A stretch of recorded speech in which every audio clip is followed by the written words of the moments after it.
Network is here.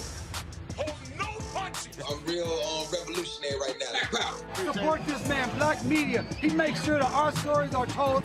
Thank you for being the voice of Black America, Roland. Stay black. I love y'all. All momentum we have now, we have to keep this going. The video looks phenomenal. See, there's a difference between Black Star Network and Black-owned media and something like CNN. You can't be Black-owned media and be scared. It's time to be smart. Bring your eyeballs home. You dig?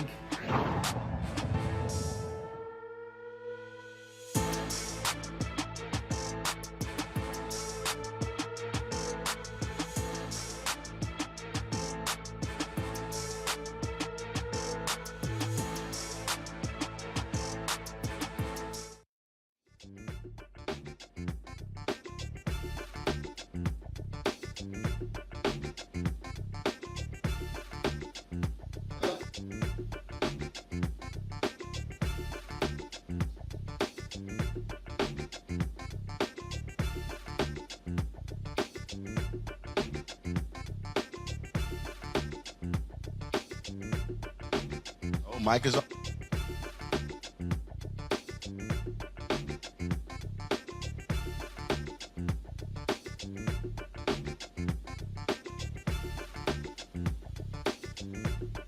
Hear me now.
All right, can you hear me now? All right, folks.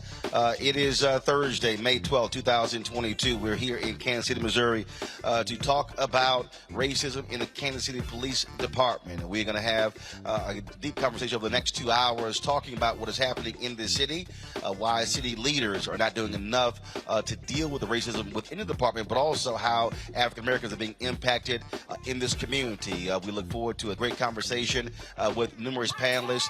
And we also, of course, have our normal Thursday panel as well. And of course, we're doing this in partnership with the Urban League of Greater Kansas City. Folks, it's time to bring the funk. I'm Roland, Unfiltered. Let's go. He's got it. Whatever the biz, he's on it. Whatever it is, he's got the scoop, the fact, the find. And when it breaks, he's right on time and it's rolling. Best believe he's knowing. Putting it down from sports to news to politics. With entertainment just for kicks, he's rolling. It's on go, roll, y'all. It's Roland Martin, yeah. Rolling with Roland now. He's funk, he's fresh, he's real, the best, you know he's Roland Martin now.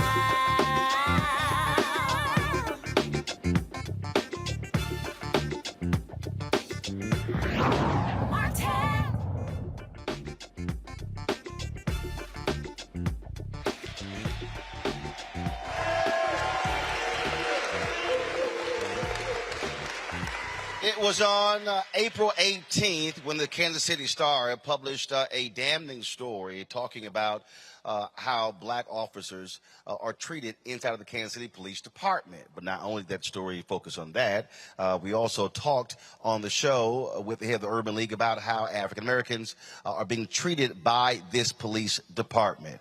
So one of the things that I said was, I will commit to coming here to hold a citywide town hall to not just talk about the problem, but also talk about what this community can do to actually change what is going on in this city, and also to reach state leaders to change how they are allowing the governance of this police department. It makes no sense. I've covered many stores all across the country, and I can't recall anywhere else in America where a governor appoints a board that oversees a police department, and the taxpayers are paying for a police department, but they have no say over how they are operating. And so we wanted to come here and talk about this important issue, and we have a number of people we have lined up. And just so people understand how significant it is, just yesterday, two sisters filed a lawsuit against the Kansas City Board of Police Commissioners for discrimination for race and gender. In addition to that, we'll also get into how the Kansas City Police Department allowed a white police officer to terrorize, brutalize, torture, rape, and some say murder countless black women, and nothing was ever done. So the question is, what is happening in Kansas City, and why aren't more Democrats and Republicans saying anything about fixing this problem? So there's a whole lot to unpack here, folks. We're at the Mohart Center here in Kansas City. Folks still are arriving, and so we certainly appreciate all the folks who are already here. Let me do this here. Let's introduce our panel. Gwendolyn Grant, she's the president and CEO of the Urban League of Greater Kansas City. Tim, is it Gradine? Okay, he is the retired Kansas City Police Department police officer. Laura McDonald is executive director for More 2. Ryan Sorrell is founder and editor of the Kansas City Defender, and listed as a panelist, Glenn Rice, reporter for the Kansas City Star. If Glenn is here, let me know. I've known Glenn for years through the National Association of Black Journalists, and so look forward to chatting with him as well. So let's get started, because for a lot of people around the country, they know about what's happening in their particular city. We've seen stories done about other police departments, the Department of Justice doing patterns and practices investigation. But Gwendolyn, what we talked about was beyond shocking. with what's happening here, and I happen to also be talking, and once I told some fellow journalists and some others that I would be coming here, Attorney Bakari Sellers told me about this case that he is involved with this police officer who was accused of murdering 10 black women. And I've seen, and I'll read some of the depositions in a little bit, and it lays out how numerous people complained to this police department and literally nothing was done about this officer. So just explain for the folks who are watching, who are unfamiliar with, how systemic and how deep of a problem it is with this police department. Thank you, Roland. Thank you for being here. Thank you for having me on your show a while back and then showing up when we called. We really appreciate you and your team for that. And thank you all for joining us this evening. I believe when you're talking about the officer, I believe you're referencing Officer Golubsky, who is with the KCK Police Department. But I mean, and it's highly relevant and important because here we have in the Twin City or the bi-state area 2 police departments that are problematic for our people. It's unconscionable that Officer Golubsky is still walking the streets free. It's also unconscionable that over the past, in the past 3 years, since we started looking at the problem here in Kansas City in 2019, KCPD has killed 3 unarmed black men. They're averaging, in 2019, they killed 2. They followed in early 2020, killing Donnie Sanders. We have Naireen Stokes here. They killed her son back in 2013, all with impunity. We just were able to get 1 conviction for the officer who murdered Cameron Lamb in December of 2019. And so we are a city or a community, as far as I'm concerned, under siege because we have over-policing in the black community, no redress. That's why we asked for an investigation by the Department of Justice to come in and look at patterns and practices of discrimination, both inside KCPD against black officers and in our community where they racially profile us, they abuse our women. We have an officer on the force who slammed a 9-month pregnant woman on the ground on her stomach and put his knee in her back. Nothing was done. I'm sorry, I kind of went on a little tirade there, so let me shut up and turn it back to you, Roland. We're fine. We're fine. Remember, I own my show, so we're fine. Yeah, okay, so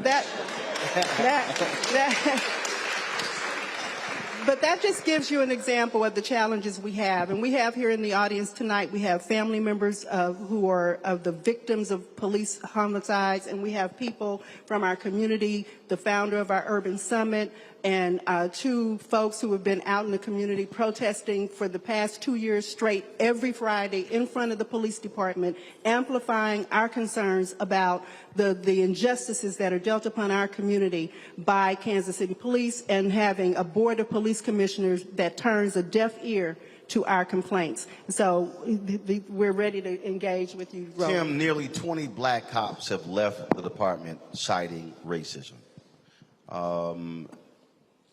From your perspective, does this department care? Have they put anything in place to listen to their concerns? I mean, that's a heck of a number for 18 cops to say, you know what, I'm out of here because look, we're supposed to be all blue, but in fact we're black. The sad reality is that this department, just like they said, the Board of Police Commissioners, they're complicit where they don't overlook the police department and judge objectively. They're not doing what they were created to do. And so who's running the police department is middle management. And over the past 5 years, I've been going to Board of Police Commissioners meetings from the first time when they hired Chief Smith. He and I went through the academy together. I approached the board and said, come talk to us as police officers. Some of these officers don't feel comfortable talking openly about their oppressors in the presence of their oppressors. Doesn't happen because there will be consequences about answering calls.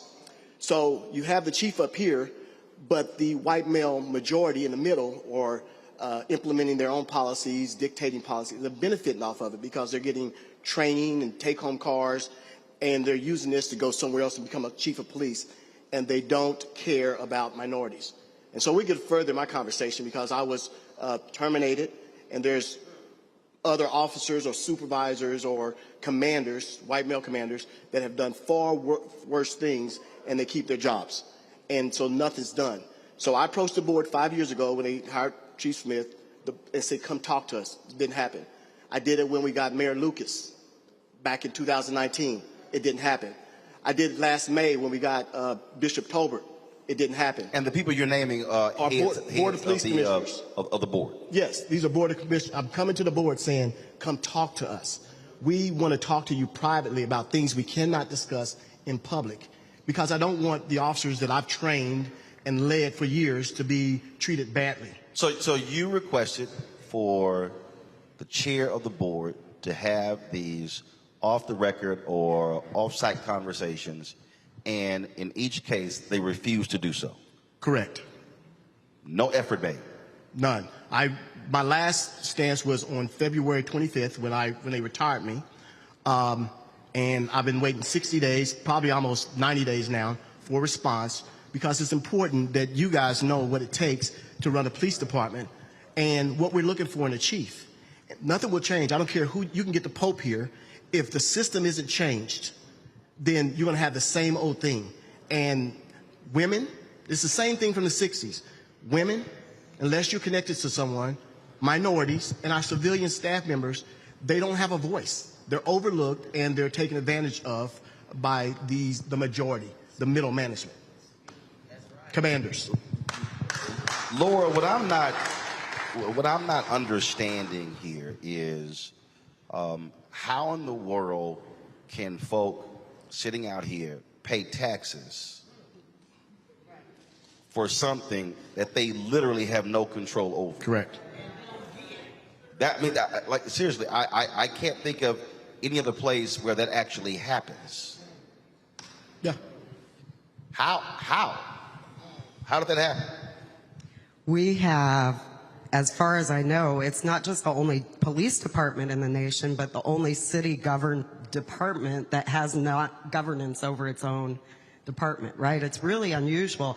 There's no department in any city government that I've known of in the whole nation that's controlled by the governor appointing a board to it. It's so here in Missouri, unusual. The governor appoints, and how many people are on this board? Four, and I'd love to share with you their demographics. The governor appoints 4, and then the 5th is occupied by the mayor. And so we looked at, my organization was birthed in 2004, so we looked at that amount of history, and 18 people have been appointed, Mr. Martin, in that amount of time, and 10 of them have been white males, 4 have been white female, 3 have been black male, and 1 black men, and 1 Latino. No women of color in 18 years on that board. And for people who live in this community, even more egregious, 10 of those Board of Police Commissioners have resided in the neighborhood of the Plaza and Brookside, which we all know, you may not, is a very white, predominantly white, affluent neighborhood of our city. So there are entire regions of this community entirely unrepresented by, whether it's a Democrat or governor, entirely unrepresented on that board. And what I would suggest is the neighborhoods where people are protected and served by police predominantly are represented, and the neighborhoods where people are heavily policed are entirely unrepresented. And there's never 2 black people on the board at once, except the seat occupied by the mayor and then the 1 appointee. So the mayor is a part of this. The mayor occupies, they get 1 out of 5 votes. Right. Though. So we elect a mayor and they get 1 seat, and then we don't elect any of the other people that occupy what we cheekingly call the Board of Police cheerleaders. So you have a board that is unelected. That has complete control over all police matters in this city. And appointed by a governor we don't elect. So they have no accountability to us, and quite often they're political donors. That's how they get the attention of the governor. When it comes to this arrangement, has this mayor or previous mayors objected Yes, sir. to this arrangement?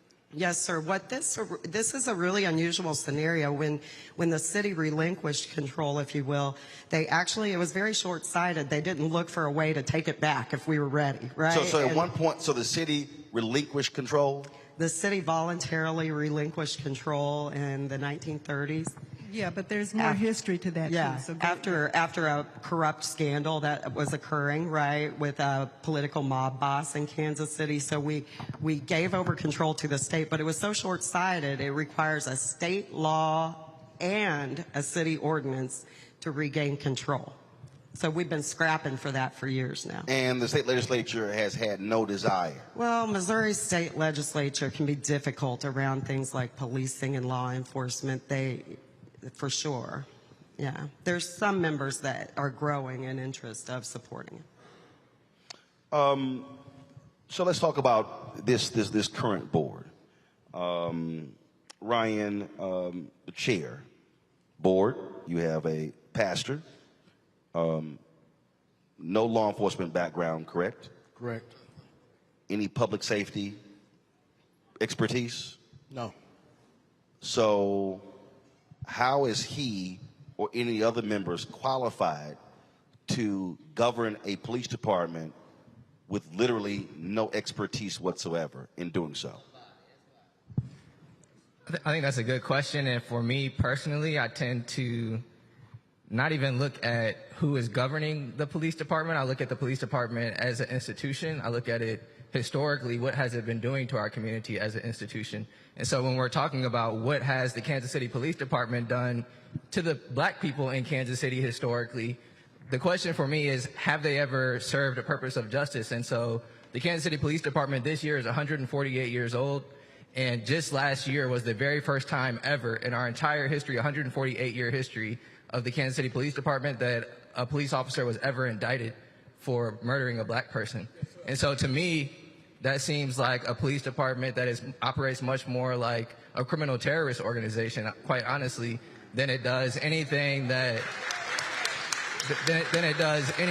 is actually providing justice to our people, providing public safety for our people. And another thing that I quite frequently like to tell people is that the Kansas City Police Department receives tens of millions more dollars than every single Kansas City public school combined. And so every single Kansas City public school combined receives less money than the Kansas City Police Department. And so when we talk about what is in our control, what are we able to take action on, what kind of initiatives are we able to initiate, to me, I think what is in our control oftentimes is things like voting for the city budget and not voting for increasing the police budget, because we know, once again, that the police historically have not kept us safe. And the very last thing to me that seems very illogical oftentimes when we talk about the police is that, for instance, when we're talking about nonprofits, when we're talking about new programs within nonprofits, we always have to provide all this documentation, these statistics, this data, saying these things specifically work. These initiatives, these programs work. But whenever we're talking about the police department, it seems like regardless of how horrifically they do their job, no matter how many people they kill, no matter how many people they murder, we still oftentimes say, well, our cities are unsafe and we need to give the police more money. And so to me, that's what's in our control, and I think that that's often where I try to talk about the conversation. When we look at, you mentioned the budget, mentioned that. What has been the response of the city council? Because at the end of the day, if you control the purse strings, you actually have the power. So have they shown any guts whatsoever to say, you know what, unless we get these changes, we are going to hold back the money? No, and no. Well, let me take it back. They got some guts last year, and they passed an ordinance to only provide to hold back about $30 million of that budget from the police department, which basically is to only fund the department at the level that is mandated by the state. So they did that. Then the Board of Police Commissioners filed a suit. The judge ruled in favor of the Board of Police Commissioners that they did not have the authority to withdraw that money or to hold it after the budget had been allocated. However, the judge did say that in the next budget cycle, you do have the freedom to only budget, to provide only the mandated 25%. So our mayor and our city council didn't do that. They were given the power and the authority to do it. What they did was pass an ordinance to give them the same amount of money they've been giving them after having filed that lawsuit. We didn't understand it. We spoke up strongly against it. And then less than 2 weeks after they did that, the outgoing police chief said that they were not going to spend money or they were going to shut down an investigative unit after the city gives them all this money and with no control over it. Once they pass that budget and give it to the police department, I mean, they have no other say so. The only power they have is the power of the purse, and they won't exercise that power. Which sounds crazy to me. I mean, it's sort of like when I'm looking at Congress. I mean, when Congress withholds money, that's how you get folks' attention. And so, I mean, to me, that's absolutely weak leadership there. Who on the city council is an ally? And first of all, how many council members are there? 12. 12. We have 6 districts, 2 council members per district, so we have Mike. 12 council members, 1 in district and 1 at large in 6 districts, and the mayor. The mayor is the deciding vote. There are 13. So of the 12, how many are allies in trying to seek these changes, or is this go along to get along? That's a good question. One of our allies, unfortunately, couldn't be here this evening. Originally was going to be here, but she's ill this evening. Councilwoman Melissa Robinson has been steadfast in support of our community and a strong voice on that council. There are other council members who support the effort. Actually, 9 council members voted with the mayor when he withheld the funds back last year. But so 9 council members voted to withhold the funds last year. And then when they had an opportunity to actually do something to make a difference, they didn't do it. They didn't do it. So what the hell was that for? For show? Good question. Go ahead. There was an insane amount of political backlash after they did that. I think the media took the narrative in a very white direction and very police-friendly direction. And at the end of the day, they all lost their courage. I mean, that's how we see it, right? They lost the courage that they exercised for a fleeting moment. We were so excited about. And if I could just quickly add, when we talk once again just like about statistics and data, to me is just very important when we're having this conversation, because we're advocating to remove the money, this over bloated police budget that they have that certainly has not provided any justice or safety for our communities. We're advocating for reallocating that to other areas of what we call public safety. Right now, we say the police department has a monopoly on the funds that currently go to public safety, when public safety should also include things like housing. It should include mental health. It should include healthcare facilities. And so once again, we talk about data and statistics. Between the years of 2012 and 2018, we increased the Kansas City Police Department budget by 24%. And in that same period of time, the violent crime rate increased 47%.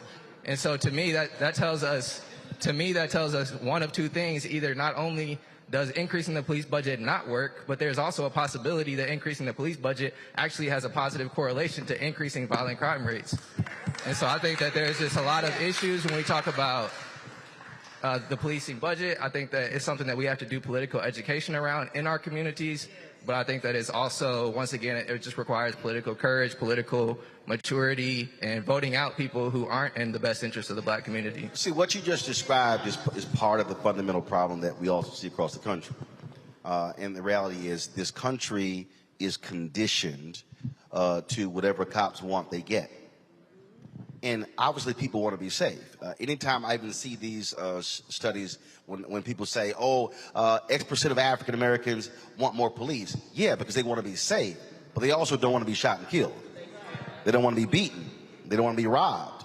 And so they use that as a blunt force against folks to say, well, then of course the whole issue with how they utilize defund the police, as opposed to how do you shift resources. And so you make an excellent point as far as I'm concerned, because the answer is not always more money, because if you got more money and crime keeps going up, what the hell are you doing?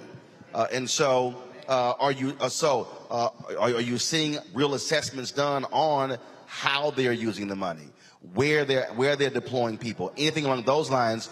And if not, then what the hell is this board there for? Exactly. The board does zero monitoring of the budget. They receive a copy of it. Basically, they don't weigh in on the budget. The budget is made, as he said, by middle management and then up through the chief's office. It's sent over to our city hall, and generally they rubber stamp it, right? And we even have had, like this year, a state senator who doesn't live in Kansas City file a piece of legislation to try to control 25% of our budget and have that much go to the police department of the total budget, which includes our airport costs and things like that, right? 25% of our budget, and they will continue to do that. So a state rep who doesn't live here filed a bill to control 25% of the city of Kansas City's budget. Yes. And that much, 25% would go to our police department. He filed that bill, and it was not an unpopular bill. It didn't pass this year, praise God. But that's because we don't have local control. They can do that. And just to expound... But I thought Republicans believe in local control. Only you would think, except when it comes to law enforcement. Yeah, let me add some context to that, because that's a really great question. They believe in local control. When they control. When they control it. But let me provide the historical context of state control of the police department. It started before 1936 during the Pendergast corruption era. It actually began in the 1800s, pre-Civil War, because the Confederate-leaning governor at the time wanted to control the arsenal of the two largest cities where black people reside in the state, St. Louis and Kansas City. So back in the 1800s, we were under local control to protect the Confederacy. And then the Supreme Court overturned it, and then it was reinstated. And then again reinstated in 1936, and we've had it that way ever since. Most people walk around thinking that we have local control because of corruption. We have local control because the governor wants to control the two states with the highest population of black people. Nowhere else in the state of Missouri is there local control for any police jurisdiction. So we have to understand that this is steeped in systemic and structural racism, and to continue to oppress our people. Well, and that point is important, which is one of the reasons why I'm trying to remind people that you still have Jim Crow era policies that are still in effect today. So when people say, "Oh, that's the past," like, no, that's not the past. I mean, you still have it, and so that's certainly an important point there. I do want to go back to again, because I look at leadership. So you got 2 African Americans on the board right now. Yes. Okay. So what are they doing? And are they responsive to this community? Again, here's the issue. You mentioned it earlier that these people have no police experience. So one of the things that bothered me tremendously was to sit out at the board meeting and listen to commanders give answers to things. So the chief is there, and he has 5 other commanders sitting there. That blows my mind, because I went to Houston. They have 2 deputy chiefs, and their agency is 3 times the size of ours, okay? But they're giving they're giving all this information to the board. The board is naive. They're blind. They have blind spots. The board has no clue what the hell they're talking about. Okay? So now you have the chief sitting there. He promoted all these people around them. Will anyone sit here and say anything bad about your chief when you're sitting there? Only when he's about to leave will you say, well, you want to stand up and be seen. So one of the issues that I expressed to the board when I came out and met with them in February is that the board, but this board is useless. Let's be honest, it does need to have city control, because they're too complicit and they just sign off on rubber stamp on everything. Who's giving you the information is the police department is giving you the information. And so they're too naive to see it, and they have their lawyers, everybody's have their self-interest, but the people that's being served has no voice. And that's how it is on the police department with the officers. This fraternal order police does not support minorities, women or blacks, at all. I have too much experience in 34 years that I faced it on my own. Number one, it's a vicious circle. It's part of they use paramilitary, that you can't go over someone's head. They're using an old system that doesn't work, and it benefits them, and it cripples and empowers people to be voiceless, okay? So they make all the rules, they promote their own, they never discipline. So that's why when I'm sitting at the board meeting, these board members are asking, why aren't there more females? Why aren't there more black? Why are you asking them? Come and talk to us privately or without our commanders, and we'll tell you the truth. I don't show up at a door at somebody's house and ask the victim, hey, did this guy beat you? No, let's talk privately so you can tell me what's going on. And time again, the board is not interested in knowing the truth. So they get all this information from the police department, and so it won't change. When you have a police chief that hires his deputy chiefs, and he makes all the major promotions just off of who you know. I've had commanders, black commanders, that was 17 to 18 years that didn't get promoted because the chief has to know you. So you have to fall in line in order for the chief to do it. And he does the two major promotions that affect the whole police department, to deputy chief and also the major. These are the people making all decisions at every division station. That has to change. But you definitely have to have city control in order for someone, you're giving your money away, and I'm sad because my family lived here. I grew up on 20th Street. My 99-year-old aunt and 93-year-old aunt still live in the 3rd District. So I was hoping to speak to the councilwoman here. So I've taken a vested interest. So now they flip the script, and you only have to work in the city to patrol. We're going backwards. We're not going ahead. Now they can work outside the city limit and come in and patrol. So was that a recent change? Yes. Yes. Recent. Not too long ago, the same state representative that Laura mentioned filed legislation that would allow police officers to live outside of the city limits. And he does not live in Kansas City. He lives north of Kansas City. But I would love to have a little bit more response to your question around the two people who are black folks on the board. If we could. Go ahead. Ryan. Again, look, what often happens is we expect black folks who are representing us to say something and do something and change something. So the question is simple. Right. What the hell are they doing? I mean, I don't have an incredibly robust answer. I think the saying, like, all skin folk ain't kinfolk, I think there's misleaders. I think that, once again, like, we can only... I'm not going to spend, I can only talk about how I'll spend my time as an organizer, as someone who's in the community. I can talk about how people who I work with in the community spend our time and where we think that our energy can best be put towards. Okay, so if there are two black people on the board who are not representing the interests of black folks, who's moving against them? Well, that's what I'm saying is where I think that my energy can best be spent is not begging and pleading for these two black people on the police board. No. I didn't say begging and pleading. I'm saying who's moving against them to take them out. Oh, gosh. Well, the mayor is up for re-election. When? The other person is appointed. When? We only, when is the next election? Next year. So he's actually kind of started running now, which I think is part of the problem. And is this a dominant issue? You know, I think it is, just by virtue of the folks showing up here today, and it's certainly been in the forefront since George Floyd. We've had a lot more attention on our issues. We've had a lot more violence against our black community by the police in the past 3 years, so it certainly is something that warrants a lot of attention. We also have a high rate of gun violence in our community, and we have a lot of deflecting to the gun violence without addressing the fact that the police department cannot solve these crimes because they have no trust in our community. There's no trust in our community to work with them to solve the crimes. And, you know, research just pretty much proves that when a community does not trust the police department, crime goes up. The Kansas City solve rate is extremely low. So we have high rates of non-fatal and fatal gun cases. And so it's a major problem, and it should be a problem that we look at. And as Ryan said, we have to elect the people to represent us who truly do that, irrespective of race. We have a tendency as black folk to say, okay, we can't hold this black mayor accountable because he's our black mayor.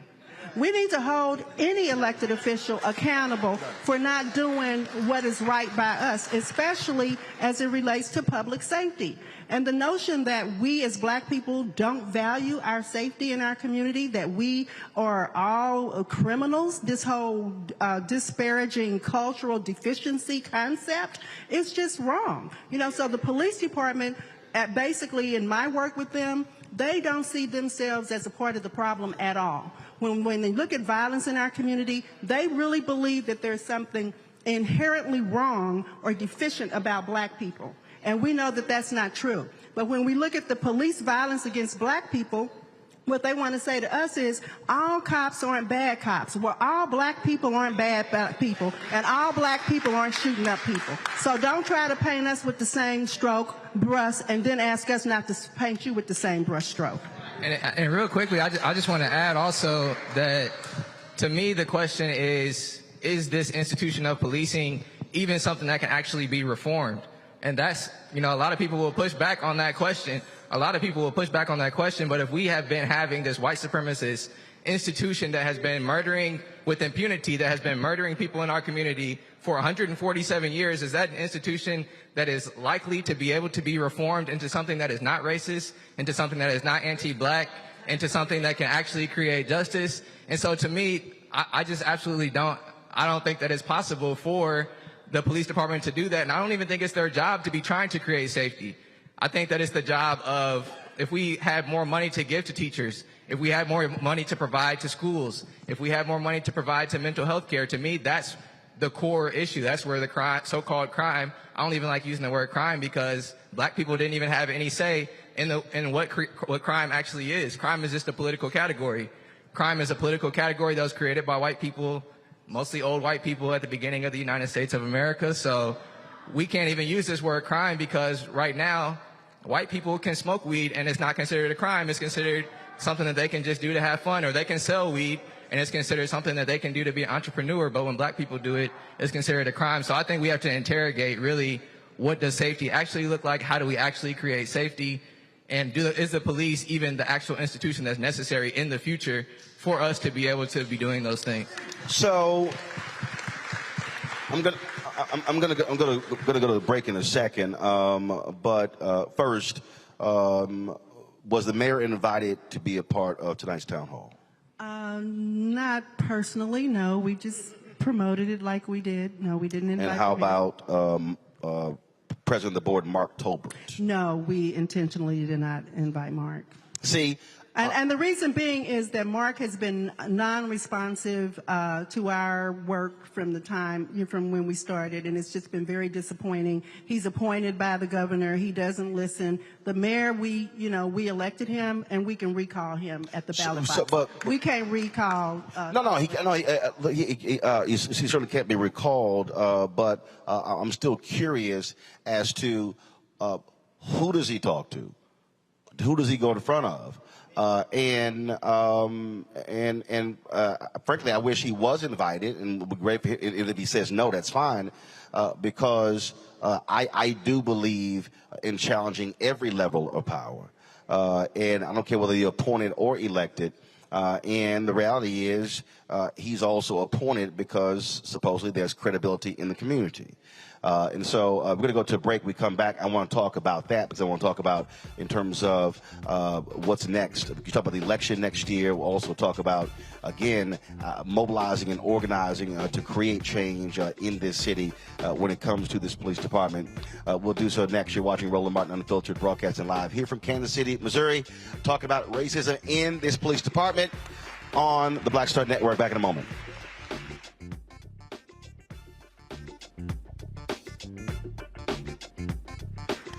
On the next Get Wealthy with me, Deborah Owens, America's Wealth Coach, you're going to learn about the silver tsunami, which means that 1 million people are turning 65 every day, and they're going to need some kind of care. You're going to meet two sisters whose situation with their own family led them to start a business in this industry, and now they're showing others. This is our passion, our mission, our purpose, our ministry. That's right here on Get Wealthy, only on Black Star Network. Pull up a chair, take your seat. The Black Tape with me, Dr. Greg Carr, here on the Black Star Network.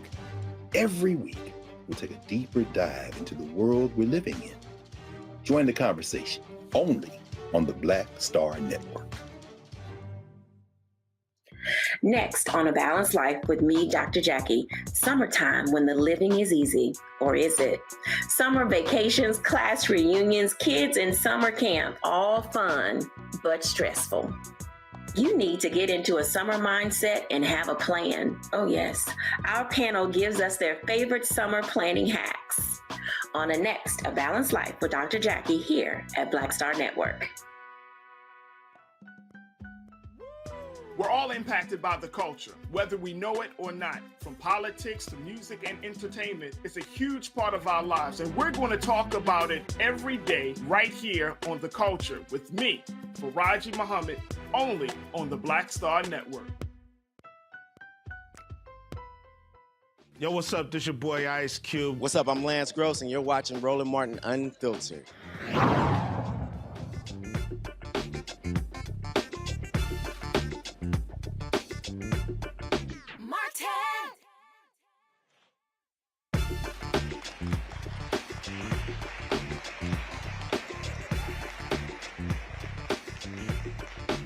All right, folks, we're back. I want to bring in my panel, our normal Thursday panel. Let me welcome to the show Dr. Larry J. Walker, Assistant Professor, University of Central Florida, Reese Colbert, founder, Black Women Views, Dr. Greg Carr, of course, Department of Afro-American Studies at Howard University.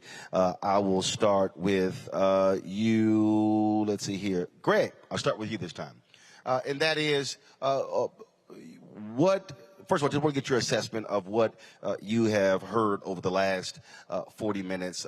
We've done these conversations in other places, and it's very consistent when it comes to police departments in the United States. It is indeed, Roland, and thank you again for honoring your commitment and being there.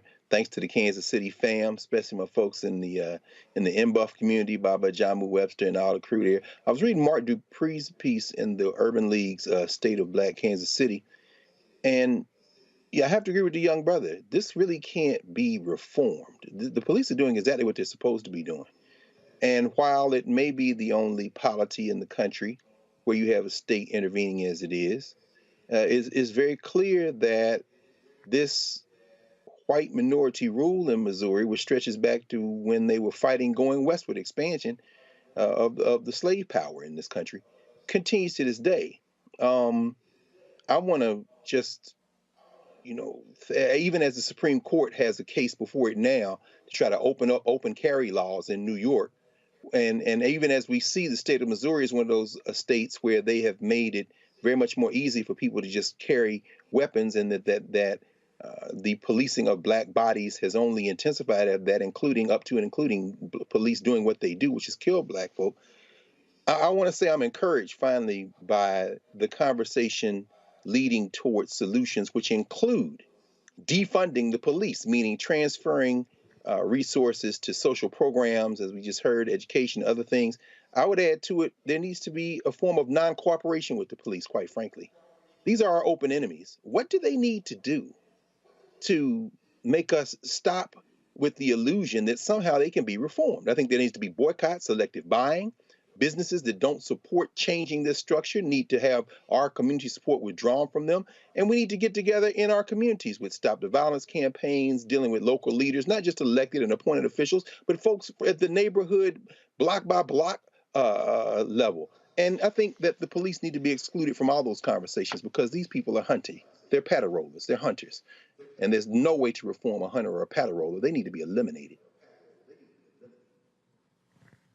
Reese, one of the things folks here have asked is for the Department of Justice to step in and do a patterns and practices investigation. We've seen this Biden-Harris, DOJ be very aggressive in doing this in other cities.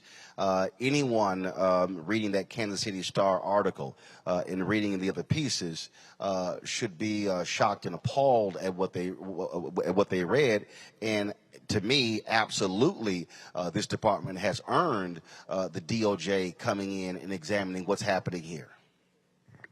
I fully agree, and I know that Mayor Lucas was in D.C. to talk about gun safety and violence with the Biden-Harris administration, so it would seem that that'd be a good time to kind of advocate for pattern and practices investigations. My question would be to the panel. I've heard a lot of, it sounds like maybe ambivalence or even, dissatisfaction with Mayor Lucas. I read that he is moving to try to be considered to be president of the police board. Do any of you think that having somebody who has a little bit more local control, even if he isn't necessarily, he hasn't done everything to your satisfaction to date, do you think that that could help move the needle a little bit in terms of making changes to the police board? Yeah, we went on record yesterday supporting that decision. It's like a step closer to have the man who is accountable to the voters in the chair seat when we're deciding on who our new police chief should be. So it's not local control, but having the mayor in that seat is, I think, a bold move, and, you know, we're glad he made that gesture. We don't think they'll give it to him. Did you ask, I need to go. She asked for the mayor to have that seat? No, the mayor is trying to become the president of the Board of Police Commissioners, and I think that the board does have, the board president does have a little bit more control over some of the policies, and maybe he could provide, should he choose to provide leadership, because I believe that power and leadership are things that you can seize, that you can decide. Hold on, here's the first thing. Here's the first thing. Again, not understand. So who picks the board chair? Is it the board members or the governor? The board members. So wait a minute. So the mayor sits on the board, and the board members don't pick the mayor as the chair? That's right. But he pays. We don't expect it to occur. That's crazy as hell. Can I respond to that? I mean, that just defies logic. Hello.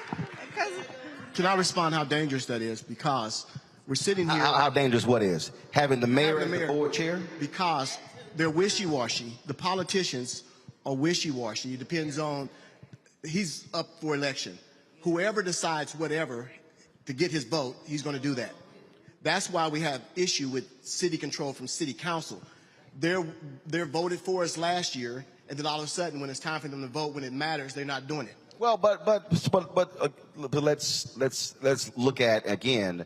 If your ultimate goal is to have the city council control the police department, correct? That's actually not, at least on my end. So that's not the okay, ultimate so goal. well, okay, then what's the ultimate goal?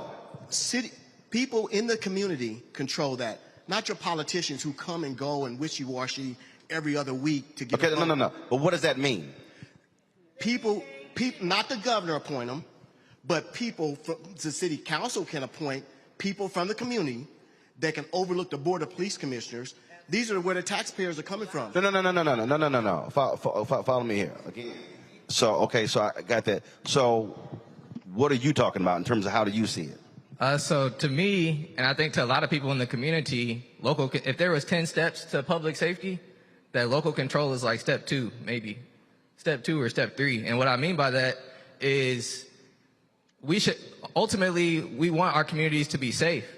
And ultimately, we want money to be going to institutions that actually provide public safety. No. But I understand all of that. Right. But at the end of the day, there has to be somebody, an entity that is controlling it. Correct. So again, I'm born and raised in Houston. I've lived in Chicago. I've lived in Austin. I've lived in Fort Worth. I now live in Loudoun County. The elected officials control. First of all, they hire the police chief. The police chief is responsive to the city council when something happens. So you still have to have a hierarchy. And so what I'm getting at, who do you want in this city to be in control of the police department? Meaning, if the department not doing their job, then the city council has the right to fire the police chief. The way your system is right now, you have an appointed board by the governor who doesn't live here. They control the police department, and so you can't put any pressure on them because they're not elected. So again, if we're talking about the next step, who do you want as a community to be in control of your police department to then get to what you're talking about? Because I can't get to 3 through 10 if I don't get 2. So what does this look like? So you need Laura's organization has looked at various structures, but for me, the short, quick and dirty of it is the city funds it, the city ought to control it. Yes. We pay for it, we ought to control it. Yeah, I mean, because... Now what kind of structure we put in place to do that, That's well, that's what I'm talking about. Right. Because here you have a strong mayor. Is there a city manager? We have a city manager. So you have a strong mayor form of government. We have a city. No, we have a city manager. You have a city manager, okay? Yeah, so I covered city council in Fort Worth where they had a city manager in Dallas. City council hires a city manager. Right. City manager hires the police chief. Right. But the reality is, the city council still determines if they can fire the city manager. Exactly. So again, taxpayers still having control over that. Right. Because as it stands right now, how this is set up, this board can literally tell y'all to kick rocks. Well, they have done that. They and tell us you can't even throw them out. They frequently tell us to kick rocks. So is the goal, and I mean, as a community, is your idea to aggressively push to change this state law in order to have local control, the city council control the police department? Yes or no? Yes. Okay, we got that down. All right, I'm gonna come back to some other stuff, but Larry, your question. Well, Roland, I want to say, first of all, this is modern day apartheid. It's that simple. What I want to, you talked a little bit about in terms of who, some of the citizens there and people on the panel in terms of who they want in control. But I want to talk a little bit, you mentioned the mayor's up for election next year, and obviously he's not there. Can someone in the panel, talk a little bit about what are some of the mechanisms people on the panel and the community or continue to utilize to pressure him if he wants to get reelected, to understand that he needs to make sure he holds back some of this funding as it relates to the police department. So what are some of the things that are happening in terms of protesting in front of his office, et cetera? What are some of the other mechanisms in place that people are doing to apply pressure? What we've been doing is employing a voter engagement strategy, and everybody here tonight can ID themselves as a supporter of local control through our website. So we want to engage all the voters and use y'all's votes as currency in every race in this city, not just the mayoral election, because really all of the elections matter. State reps and senators, they get more say than the mayor right now. So all elections, and we want to ID 40,000 supporters this year. Which is super ambitious for anybody who's ever done voter engagement. So people can ID themselves through our website. It's more2.org, and you'll find it on there. So let's talk about that, because I'm not one to spend a whole lot of time talking about problems.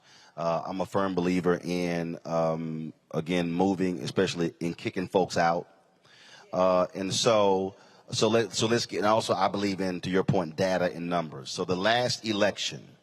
How many votes did the mayor win by? There were 45,000 total votes. So 45,000 total people voted. All right. So your goal is to get 40,000 people on y'all's side, right? Strongly support local control. Yes, sir. Absolutely. So what is the organization mobilization effort to make that happen? How first of all, who do you have total buy-in? Is everybody involved? Do you in terms of in who's involved? Where are your community groups? Where are your civil rights groups? Where are your black preachers? Where are your churches? Where are your grassroots people? Where are we at? So More Squared, my organization, is 34 congregations here in town that I work for and organize. So that's what our strategy, and then other affiliates, other organizations. 34 congregations with total number of membership of what? Thousands. Thousands, I want to say, because we're in Missouri and Kansas, and tens of thousands.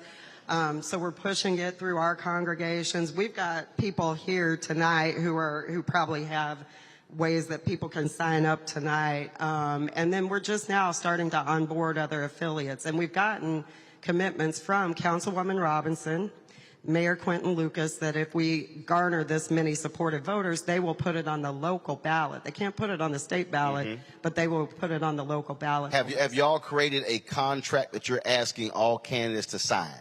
No, but that's a great idea. We're working on that. See, the reason that's important, because just like all the anti-tax people, the reality is, and I would say this here: no matter what community group, if you are Divine Nine, if you Links, if you, no matter what the group is, If anybody want to come to your group, you can ask them in front of everybody, will you sign this pledge for if you are elected, you will support local control, and every candidate who is trying to get your vote should sign that. And if they don't, escort them out the room. Yeah. So we are working on a process that includes the Urban Council, which is a collective of the legacy civil rights organizations, and we are creating a grade card, if you will, for our elected officials, and we're going to be asking them as they prepare for the upcoming election, do you support local control and other issues? And then we will be putting that information out in the campaign, during the campaign. So here's just my point of view. I totally get the other issues as well. I would separate local control from the other issues. Okay. And here's why. Because you might have someone who says, oh, I'm good with these four, I'm not quite sure. The reason the NRA has been so successful is they only give a damn about the Second Amendment. You can be black, transgender, love, classical music. If you down with the Second Amendment, they fine. You've never seen the NRA take a position on anything else but guns. So one of the things that I've seen, and look, I'm very much in part of the school choice movement. I got no problem with charter schools. I believe in every form of education. I don't care what it is, as long as our kids getting educated. But if a school ain't educating our kids, I got a problem. That's just my position. And I've said to them, you can't be all over the place. And so this, to me, if this is the fundamental issue, it has to be you are signing this. And if you do not agree to local control, you will not get our endorsement, and we will tell everybody that you are against local control. Because as I'm sitting, everything that I've read, everything else, at the end of the day, if you do not have an ability to get to the people who control the purse strings and control the power, then you're going to continue to have all of this dissension when it comes to this police department. Who controls the department is the most fundamental thing to creating any level of change. Any level. So you talk about the legacy civil rights groups. I want to talk from a grassroots standpoint. Where are folks on that? How are folks organizing around that? Because to get this done, you're going to have a significant coalition to make it happen. I think there's a plurality of understandings of what the most important issue is, and so I think that when we're talking about like a coalition, when we're talking about civil rights groups, when we're talking about organizations that are on the ground, I think all these different groups, while we're in alignment on certain issues and we find certain issues to be urgent, but there's organizations like Operation Liberation that bails black people out of jail, and to me that's a very significant issue that's very urgent, and it is. And their priority right now is not local control. And there's organizations like KC Tenants who are addressing the very urgent issue of people being evicted from their homes. And so they're also in alignment, but they can't make that their priority right now. No, follow me here. When I say priority does not mean everybody has the same number one. You can have individual groups that says this is a priority, but the question is, are they a part of the coalition to get this also happening? Because so allow me to unpack it. You laid out housing and all the different issues. Well, you can't shift the resources unless you control the resources. You can't shift the resources unless you control the department. So if you got a state rep who wants to take 25% of your total budget and give it to the police department, that's going to have a direct impact on housing, on crime, on education, every facet. And so this is where the dots have to be connected. So somebody who's concerned about housing has to also be concerned about this, because this has a direct impact on what their issue is. And so that's why I'm still saying I'm all about getting to the 40,000. Yeah, I can actually have a good response, because I pulled it up on my phone here. We had a coalition letter that the Urban League signed on to. This was actually it was a historic open letter that we assigned, or that we sent to the mayor. And it was signed on to by the Urban League of Kansas City, the Southern Christian Leadership Conference, Operation Liberation, the Real Justice Network, National Black United Front, Sunrise Movement of Kansas City. And essentially it was an indictment of our mayor. And this was one of the first times in history that this large assortment of black organizations have come together specifically with this mayor to indict him for what he has done, to indict him for not speaking up for the black community, because we met with him weeks before the city council took the vote on the budget this year, and he did not listen to any of the black organizations in our city.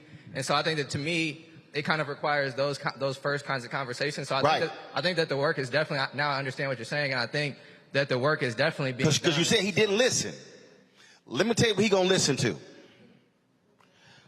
40,000 people who are registered voters who are over here saying, last election, you got X number of votes. Somebody pull up, I want to see the vote total. Somebody just pull it up for me. I want his exact vote total. Listen, I've covered city council, county government, state government, every level of government. So he got 39,000 votes last time. If you have 40,000 people in your pocket, you can go to him and say, player, what you gonna do? Either you for or against. He got to take a side. And if he takes the opposite side, we gonna unleash 40,000 against you off the jump. You're not winning. Then you say it is 6 districts, and then what the other at large? So same. How many at large? 6. Same thing. The 6 at large. We got 40 in our pocket. We gonna take all 6 of y'all out, and we gonna put our people in. When Ron Kirk was mayor of Dallas, this is what Ron Kirk told me. Ron said, y'all can talk, city council members be talking. He said, Roland, they can talk all damn day they want to. He said, I count votes. He said, you can holler and scream all you want to. If I walk into the room and I already got the votes, I'm gonna let you holler and scream. Then when you done, we gonna call for the vote. I already won. So what happens, so one of the things that happens with, and I've seen this so many times with communities, we don't do the exact same thing. We don't go look at the vote totals and go, last election you won by this. So we're going to go out to every single group and we're going to commit 200, 300, 400, this district. Now all of a sudden, you have already identified your 40,000. Every organization that I've been involved in where I got stuff passed, I already counted votes. I never got into arguments because, hell, I already had them beat. And so the only way this happens is when that 40,000 number, that is the most important number for this entire city, because if you get 40,000 people to commit to either register and come vote, I guarantee you will have every single city council member currently who's running scared to death that they have to do what you want to do, or they were going to get, and then if they on record, you run somebody against them and you've already got the votes locked up. So any stragglers, that's just extra. That has been that's one of the things that so many communities have lost, in that people focus on rallies, but they don't count numbers. They don't collect data. They're not collecting names, phone numbers, emails, social media. Every politician in this city will be, I'm talking about school board, city council, will be scared to death if you have 40,000 people on your side ready to vote the same way. Trust me, they will do exactly what you want if they want to stay in office. But another challenge we have, Roland, is if we showed up, if we would just show up and vote in the same numbers that we're registered to vote. No. See? No. See? Our right people there. don't show up and vote. No. See? Right there. To get to that 40. But you're waiting. I'm not waiting. Follow me here. You have, you have 9 members of the Divine Nine. You got alphas. I'm an alpha. Everybody else don't count. Okay, I'm an alpha. You got omegas, kappas, sigmas, iotas, AKs, deltas, zetas, sigma, gamma, rho. You go to the Divine Nine and say, We need each one of you to be responsible to get 1,000 people to commit to this initiative. And to vote. No. Follow me. No. Follow me here. We need y'all to get, each one of y'all to get 1,000. We at 9,000. You just got to get 31,000. NAACP, we need y'all to get 2,000. Now we at 11. Urban League, we need y'all to get 2,000. Now we at 13. Take each one, let's say you have 5 grassroots organizations, 1,000 each. Yo, now we at 18. Now all of a sudden you take your churches. That's what I'm talking about. I'm not saying, man, I wish y'all come out. No, I am going to identify you right now. When is the election next year? When is it? April. Y'all got 11 months. You got 11 months. You can literally, and that's just a matter of, who are you? We got your name, you committed, got it. We got your phone number, we got your cell phone, we got your email, and we hitting you with constant messaging. And then if you get 1,000, we say, you know what? We need you to do me a favor. I need you to go get 2 yourself. Now there's 2,000. That's coalition building. The mistake is when we hope they show up. What I'm laying out is hitting them, and so come election day, you ain't even worried because you already got 40,000 who committed, and then you know they're going to show up. You already organized buses and transportation. You've done all of that. That literally, Greg Carr, is what they did in Lowndes County, Alabama, with the Black Panther Party, and that's how voting was changed in the Black Civil Rights Movement. Right, Greg? Absolutely, Roland. Hold on one second. Greg Carr? Yes, sir. No, I said absolutely. Yeah, that's true, Roland. And we know that the roots are deep in Kansas City, in St. Louis, in the Black communities of the state of Missouri to wage that kind of war. Individuals don't beat institutions. And we know that there is a long-range game plan here. Whoever that white nationalist state senator was that introduced that potential taxing of 1/4 of the city budget, certainly that is part of a larger plan. If there is some clawback of local control, he wants to institutionalize the draining of resources. And so he threw that trial balloon up there to see where that goes.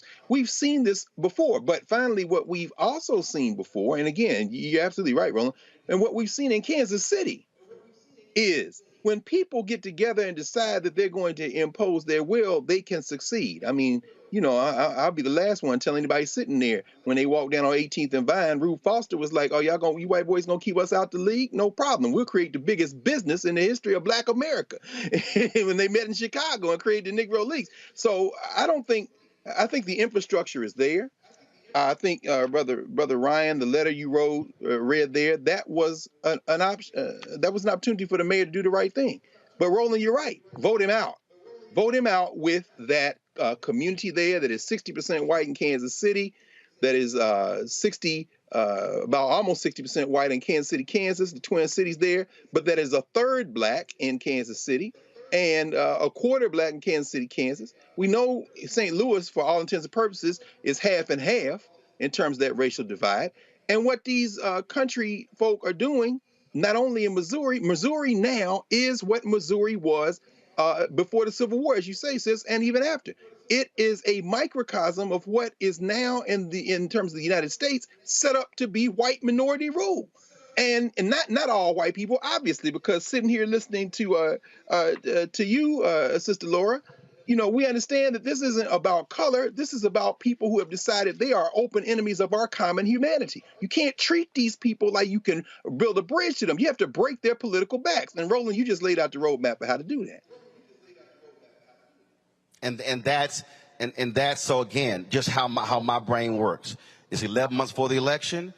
Next 10 months, you get 4,000 people committing every single month, 133 per day. You hitting your 40,000, and you're constantly tracking. So, are we ahead of pace? Are we behind pace? I can guarantee you, there will not be a single elected person in this city who will not be shaking in their boots when they look up and go, "We got 40,000 people ready to take you out." I guarantee you.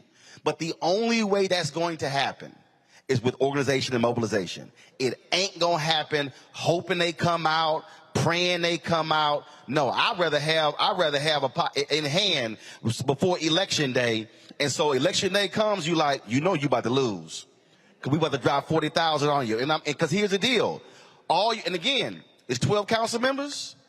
Does the mayor vote unless it's a tie? So it's 11. He votes in every case? Fine. I just need 7. I don't need all 12. I just need 7. If this coalition takes 7 positions, you can run the table. And then withhold the money. And then let's see what the commission then does. I mean, but this group has to literally be committed to actually do that. I'm gonna go to, actually I'm gonna save this for the end. I'm gonna save this for the end. So let me do this here. Let me go to a break. We come back. We're gonna talk to some of the families that have been affected by police violence when we come back on Roland Martin Unfiltered here in the Black Star Network, broadcasting live from Kansas City. Folks, don't forget to support us in what we do. Download the Black Star Network app. Everybody in the room, y'all can do the exact same thing as well. We created this because we don't want to be dependent upon Facebook, YouTube, and Instagram, and Twitch. So by having the app, we own it, we control it, and so we don't have to ask anybody's permission. This show's 100% black-owned. It's me and just me. I don't ask nobody's opinion, and so we don't have to ask somebody, can we cover here? And so y'all can download the app, of course, Apple phone, Android phone, Apple TV, Android TV, Roku, Amazon Fire, Xbox One, and Samsung as well.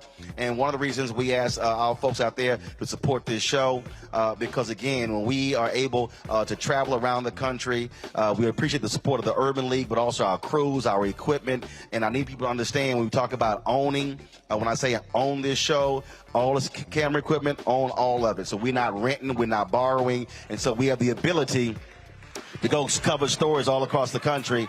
And so, of course, those of you who want to support our show, I know there's a whole bunch of folks out there watching old school. They don't do no Cash App, Venmo, Zelle. In fact, matter of fact, hold up. Y'all think I'm lying. Y'all think I'm lying. Hold up. Where is it? Right here. Man, let me shout out Alfred Lee. Alfred said, I gave 2 years ago. Alfred showed up to hand me his money and gave me his card. So y'all think I'm lying. I tell my people all the time, I say, people walk up to me every time we go out and they hand me money. Alfred Lee walked up, gave me his $100 bill. He said, I want to make sure you got it directly. He said, I wasn't sending it in, mailing it in. It's in my hand. So Alfred Lee, I appreciate it. Of course, so it's P.O. Box. Y'all know P.O. Box there on the screen. Cash App is $RM Unfiltered. Venmo is RM Unfiltered. PayPal is R Martin Unfiltered. Zelle is Roland at RolandSMartin.com. Roland at RolandMartinUnfiltered.com. We'll be right back.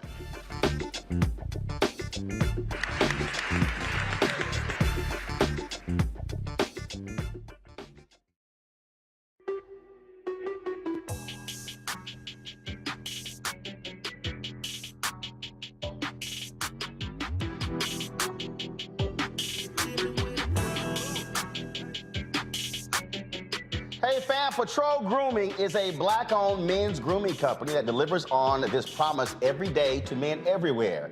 Everything we do, every product we make is designed to help you to present your best self. It's a promise they've kept since 1991 when they first introduced the Bump Patrol brand, the #1 men's product for a smooth, bump-free shave and silky skin. Millions of customers count on their exceptional skincare products, which can be found at more than 30,000 retail stores in more than 50 countries around the world. Now you can have exceptional beard and skincare products that are as unique as you. Fellas, as we prepare to head back out into the world as COVID restrictions are being lifted, it's time to get our groove back. You can visit patrolgrooming.com to order a Patrol Grooming Box and do this. Use the discount code #Roland30. That's #ROLAND30 for a 30% discount at the checkout. We appreciate Patrol Grooming being a partner with us here at Roland Martin Unfiltered and the Black Star Network. Why is it so hard to see Panther? What's the deal? Wow. I mean, if you go to Amazon, I think I tried. So I have a collection of That's a hard movie. They charge you $300 on Amazon. I was like, I'm not about to pay no $400 for a VHS copy. What's the deal? Man, it is interesting, Roland. It is the movie they don't want you to see. Power to the people. It's funny, I made New Jack City. You can get it anywhere. Pasta, you can see it anywhere. But a movie that says that it is not an accident that we medicated the black communities right around the time when they were getting militant, when you had the Panthers starting to organize and people starting to vote and march on Washington, we let these communities get medicated. In fact, that comes up in The Godfather, you know, where they say, as long as it stays in the black communities. So we asked the question, they tried to ask us questions. I asked them, the reporters when we did, I said, listen, why is it a 13-year-old boy in the hood can find a way to buy a gun, some liquor, or a church, or some crack, and yet you can't find them to arrest those people? You can't arrest that dealer. Why is that?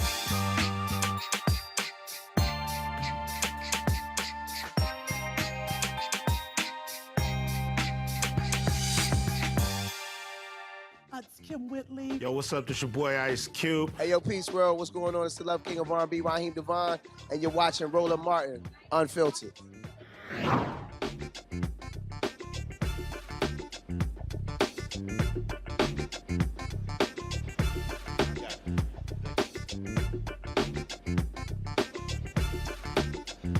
All right, folks, welcome back to Kansas City, where we're talking about the black and blue divide in this city.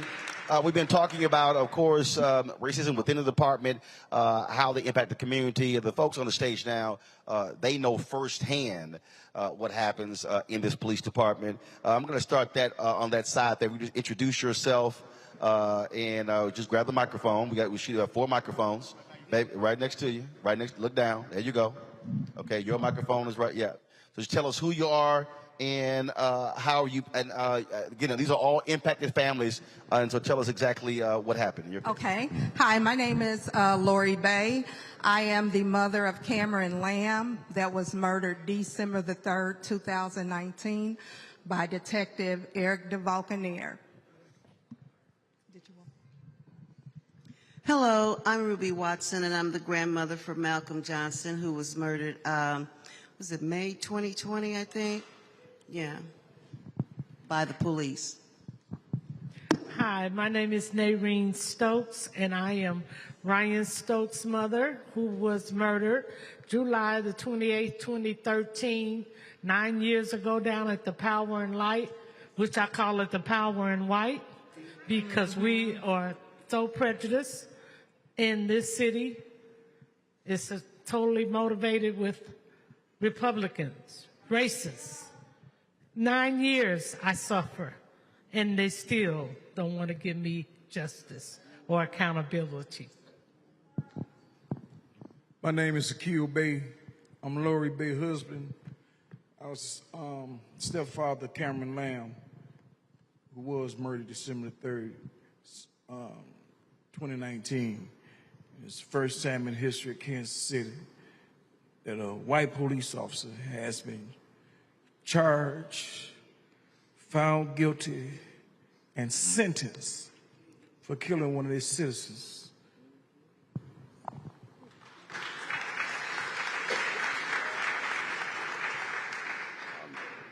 We talk about accountability.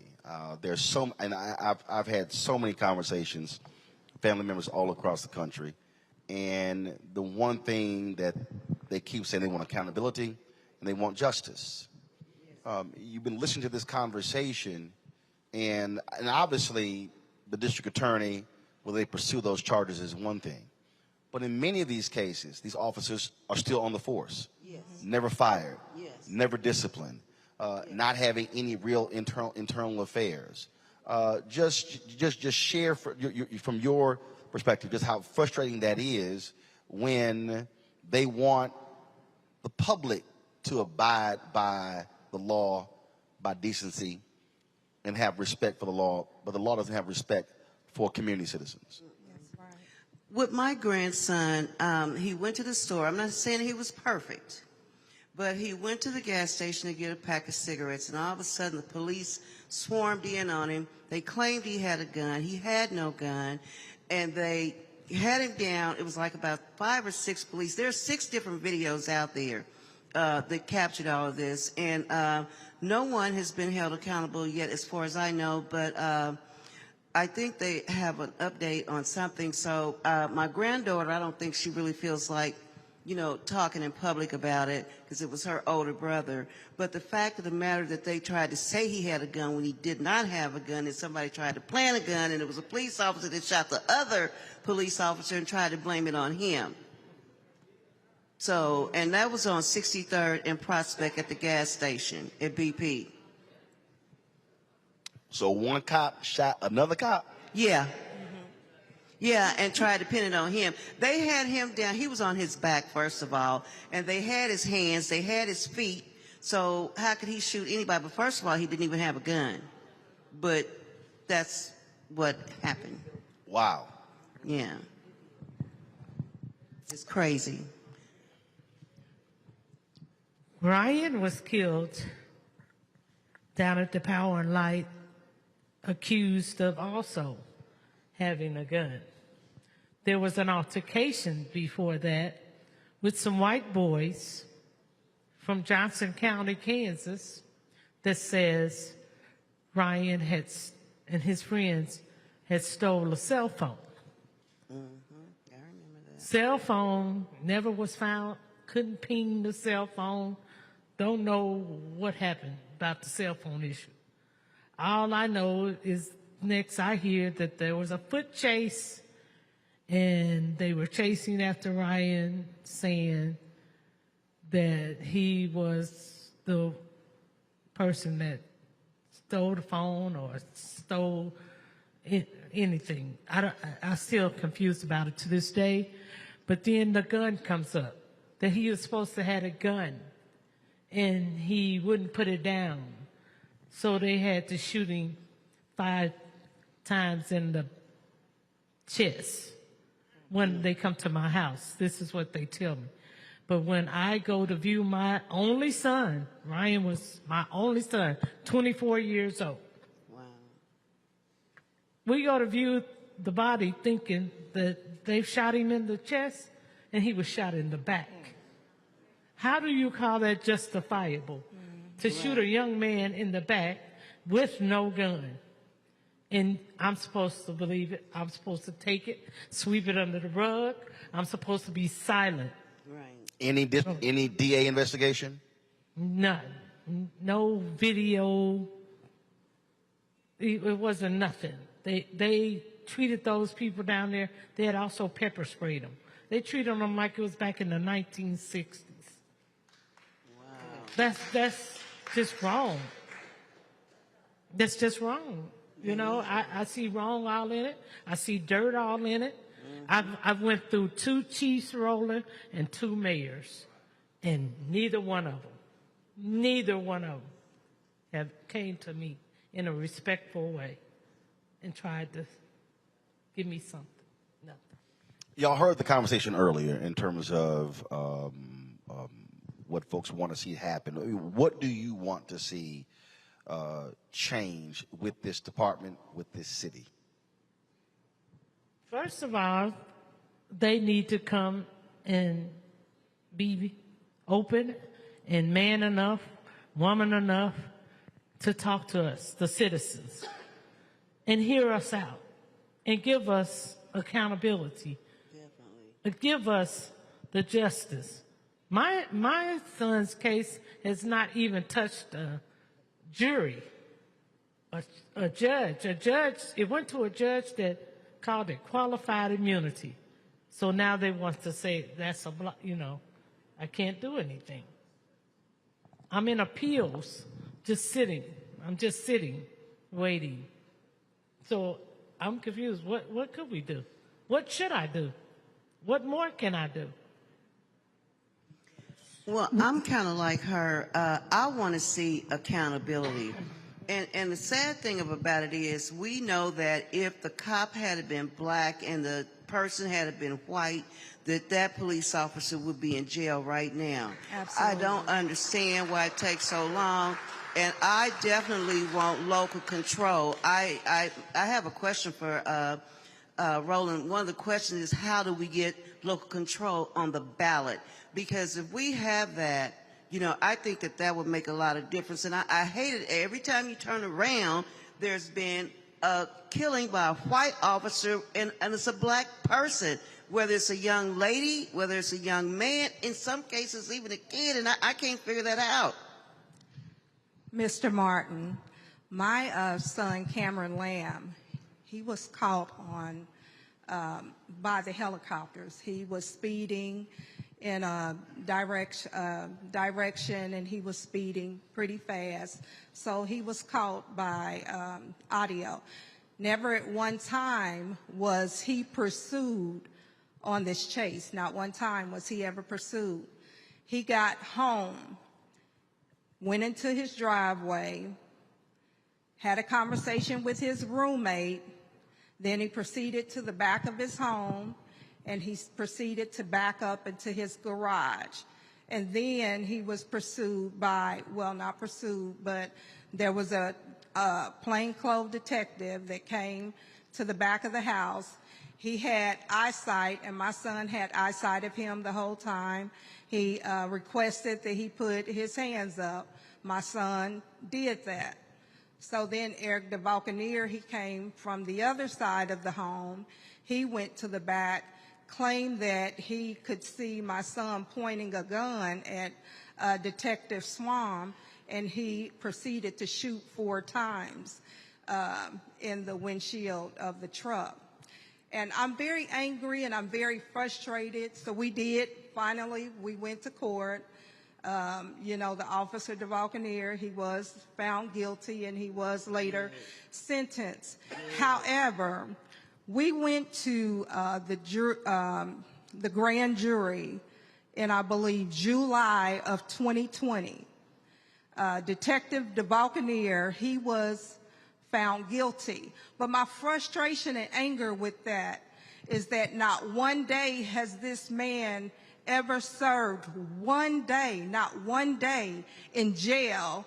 He posted a $30,000 bond, which he has literally been out since the entirety of the grand jury.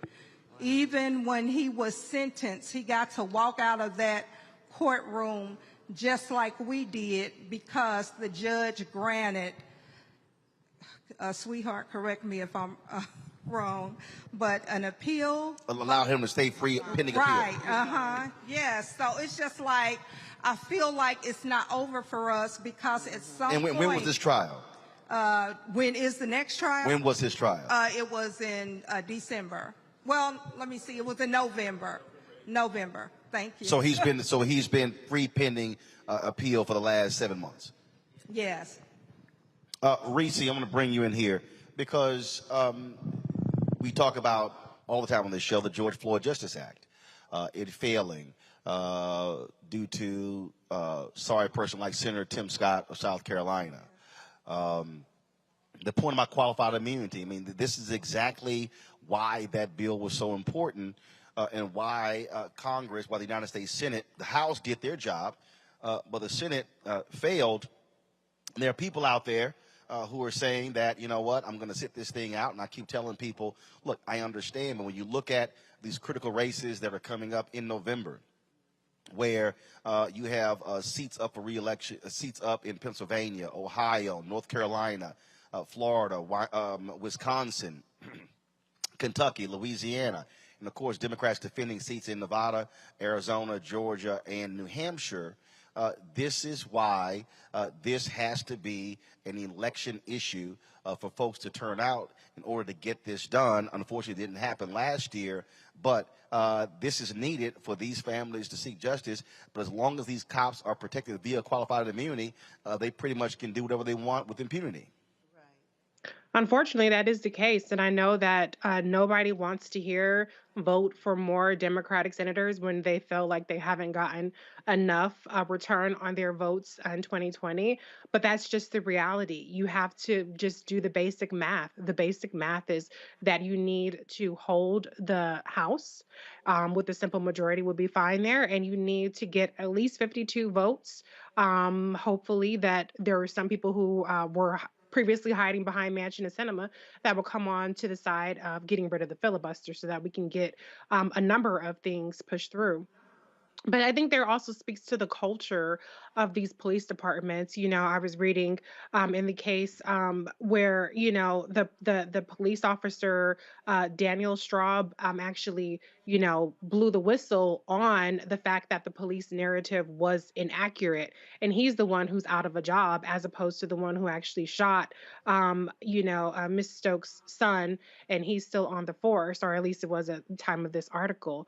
So there is so much that needs to be done in terms of just reforming the police culture, protecting the police officers that do come forward and be truthful in these situations. But legislation at the federal level would go a long way. Larry, this is the issue that, again, we keep focusing on. And look, if you don't have the federal bill, you're not going to get it from the Missouri legislature. And so you have to have some type of action on the federal level. Yeah, Roland, we've talked about this on your show and a number of these tragic incidents of especially Black folks being killed by law enforcement. And you're right. And Reese just talked about, some people may be sick of hearing the importance of voting for Democrats, but it is important every election. And this November, we need to make sure that we continue the, in terms of the gap between Democrats and Republicans. You talked about having at least 52 members, in terms of Democrats. But yeah, we certainly thought that, there would be some kind of policing reform bill, but you talked about, Senator Scott, who, in many respects scuttled the bill, right? And but we need to make sure that we hold elected officials, obviously they're in the state level, but also certainly in the federal level, and like you talk about the Senate, to make sure that we get something done. And that means people coming out, continue to register folks to vote, coming out to vote, and making sure in November that we have enough progressive Democratic senators willing to pass a comprehensive police reform bill, so that we don't have to continue to hear the stories, painful stories of Black families who have to endure this pain for the rest of their lives. And that, Greg, is the point that we continue to make, and that is when I kept saying earlier, connecting the dots. If we don't understand that you can be working in your local community for one thing, but you got to have action from the city council, you got to have things happening with the state, you got to things happening on the federal level. All of these things are moving in the same direction, but we can't operate in a disjointed way. That's absolutely right, Roland. And again, for everyone watching this, everybody live there in Kansas City, and everybody around the world watching this, this is the function, the proper function of Black news media. We have to coordinate. It isn't voting or not voting. It's voting and community organizing and house by house, block by block organizing. The frustration, the sorrow, the expression of all the emotions that we're hearing there on the stage, and our hearts go directly to you all, because that could have very easily been any one of us. We know that we are beyond sick and tired of it. We are able to fight back when we coordinate. Ms. Watson, when you say local control, that is the thing that these settlers in their criminal enterprise we call United States of America are the most terrified of. Because when people look at each other, it's very much more difficult to be a racist, to oppress people, when you build relationships with them face to face. These are cowards. The police are doing the job they are employed to do. This punk, Eric DeValcanator, or whatever his name is, he's being defended by an organization who's headquartered here in Alexandria, Virginia, a stone's throw from Roland Studio, the Law Enforcement Legal Defense Fund. These white boys form like Voltron when they get ready. There's some people in that audience who are old enough to remember Leave It to Beaver. So, Ken Osmond, as you all know in Kansas City, who played Eddie Haskell, his widow has donated the damn proceeds from his book to this white killer. You see, John Henry Clark said it best. He says, at moments like this, blood calls blood, and somehow blood always answers. They're never going to give local control. This is what the federal elections, and Roland is always talking about this. This is why the Secretary of State elections are so important in states. They are lining up to steal the 2022 and the 2024 federal elections. But local control is about not just getting people registered to vote and turning that electorate out. It's about meeting face to face, person to person, and building the type of relationships where you can turn out 10, 20, 30, 40, 50,000 people, not only to vote, but to boycott. Not only to boycott, but to say we are going to take out anyone who does not support our common humanity. And again, I'll end where I started a second ago. That becomes so much more possible. And we are encouraged so much more in our local efforts when we can connect to the other local efforts. And that is why Black media is so important, because it allows us now to say, it isn't just me in Kansas City. It isn't just me in Oakland or Nashville. It isn't just me in Boston or Los Angeles. I see people around the country doing the same thing, and we have been shown by our open enemies. When we connect, we win. To each one of you, and we've seen mothers of the movement. I've talked to John Crawford III. I've talked to Tracy Martin, so many others. When it comes to this election next year, are you willing to be the face? What are you willing to do to get these changes? Because what I've always learned is that those people who have been directly affected by police violence are really the most effective voices to get other people to get off their butts and actually do something. And so what from your perspective, what are you willing to do? What do you want to do when it comes to making these changes with the election happening next year?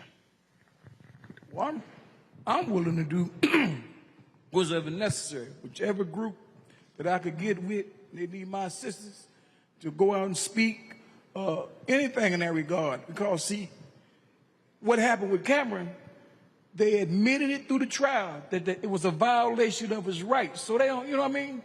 And no de-escalation. You can have me talk about anything. Retraining the police, let them be drug tested if they done been out there and used their firearm. That 48-hour stop, without reporting. Come on, we got to change that. And whatever's necessary for me to do, I'm willing to do it, because what they did was wrong. And the culture, the young lady spoke about the culture, was so deep that they knew they was going to be covered by the police chief, even the police chief, before the trial went on, got up and said, the bad guy dead, you know what I mean? Stuff like that. So that culture's real deep. And you keep telling me about all officers not bad. Well, where the good ones? Where they at? Why they don't stand up? You understand what I'm saying? Yeah. Well, what I do when I get upset, I write. I just wrote to President Biden a couple of days ago, and I did get a response. Not only do I write the Progressive Caucus, the Black Congressional Caucus, and I contact my representatives, and I just let them know. As a matter of fact, I just sent out some emails today. But the other thing that I would like to see is, I think that we really need to educate people on they say, well, my vote doesn't count. Well, yes, it does. Because even if you don't vote, that's a vote for the person that you didn't want in the first place. And so I think people need to be more politically astute. And also, too, you can get a sample ballot prior to the election and see who's on there, and you need to do your research on that person. And to Gwen's point, just because they're Black doesn't make it right. So I want the best person representing me. Now, I did work some campaigns for Obama. I didn't do anything for Biden because I really couldn't get around like I wanted to, but I have done phone banking as well. So, and I will continue to do that, and I will get with whatever organization, that needs me to, I have to sit down, y'all. Yeah, I'll do the data entry, so, I'll do my part to help. I think that I would just piggyback off of my husband and yourself, get with the organization, see where I can be useful, and do whatever it is needed to, help out with the next election. All right, then. Well, let me thank all of you for sharing your stories with us. It is never easy to do so when you've lost a loved one, but we certainly appreciate you doing so, and hopefully this will move some folks to action and galvanize them to make some changes in the city with the election next year. Thanks so much. Thank you. Thank you. Going to go to a break. We'll be back with our final segment. You're watching Roland Martin Unfiltered, broadcasting live from Kansas City, Missouri, right here on the Black Star Network.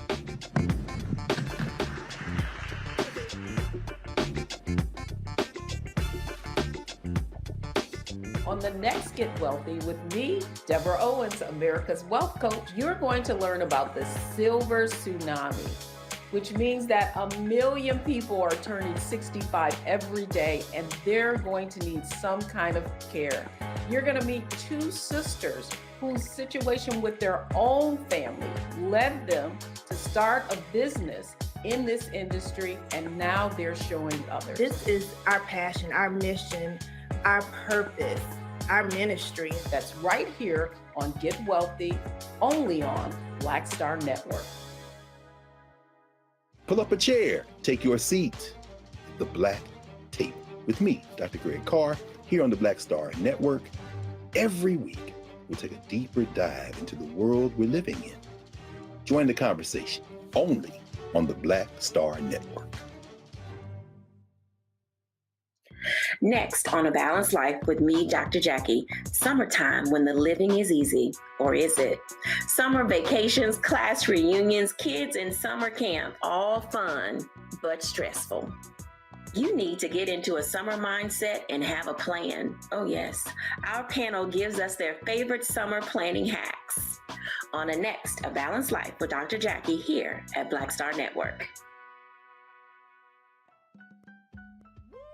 We're all impacted by the culture, whether we know it or not. From politics to music and entertainment, it's a huge part of our lives, and we're going to talk about it every day right here on The Culture with me, Faraji Muhammad, only on the Black Star Network. Hello, everyone. It's Kiara Sheard. Hey, I'm Taj. I'm Coco. And I'm Lily. And we're SWV. What's up, y'all? It's Ryan Destiny, and you're watching Roland Martin Unfiltered.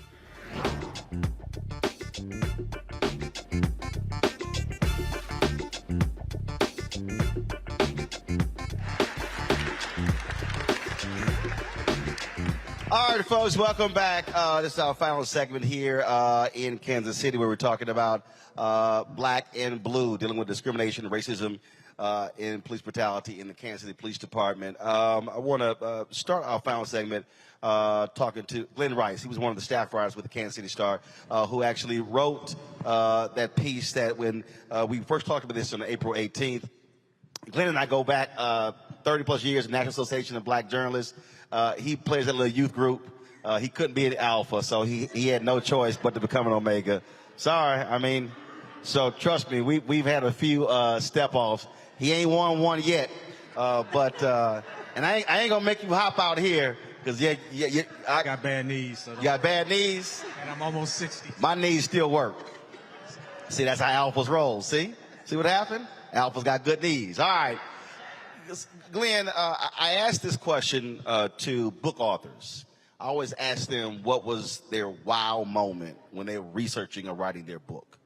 When y'all were reporting in this investigation, what was the wow moment for you as a reporter with all these different stories that you were hearing from these police officers inside? It would have to been Herb Robinson. That was the detective that was driving to an off-duty job. In his uniform, he's pulled over by his colleagues.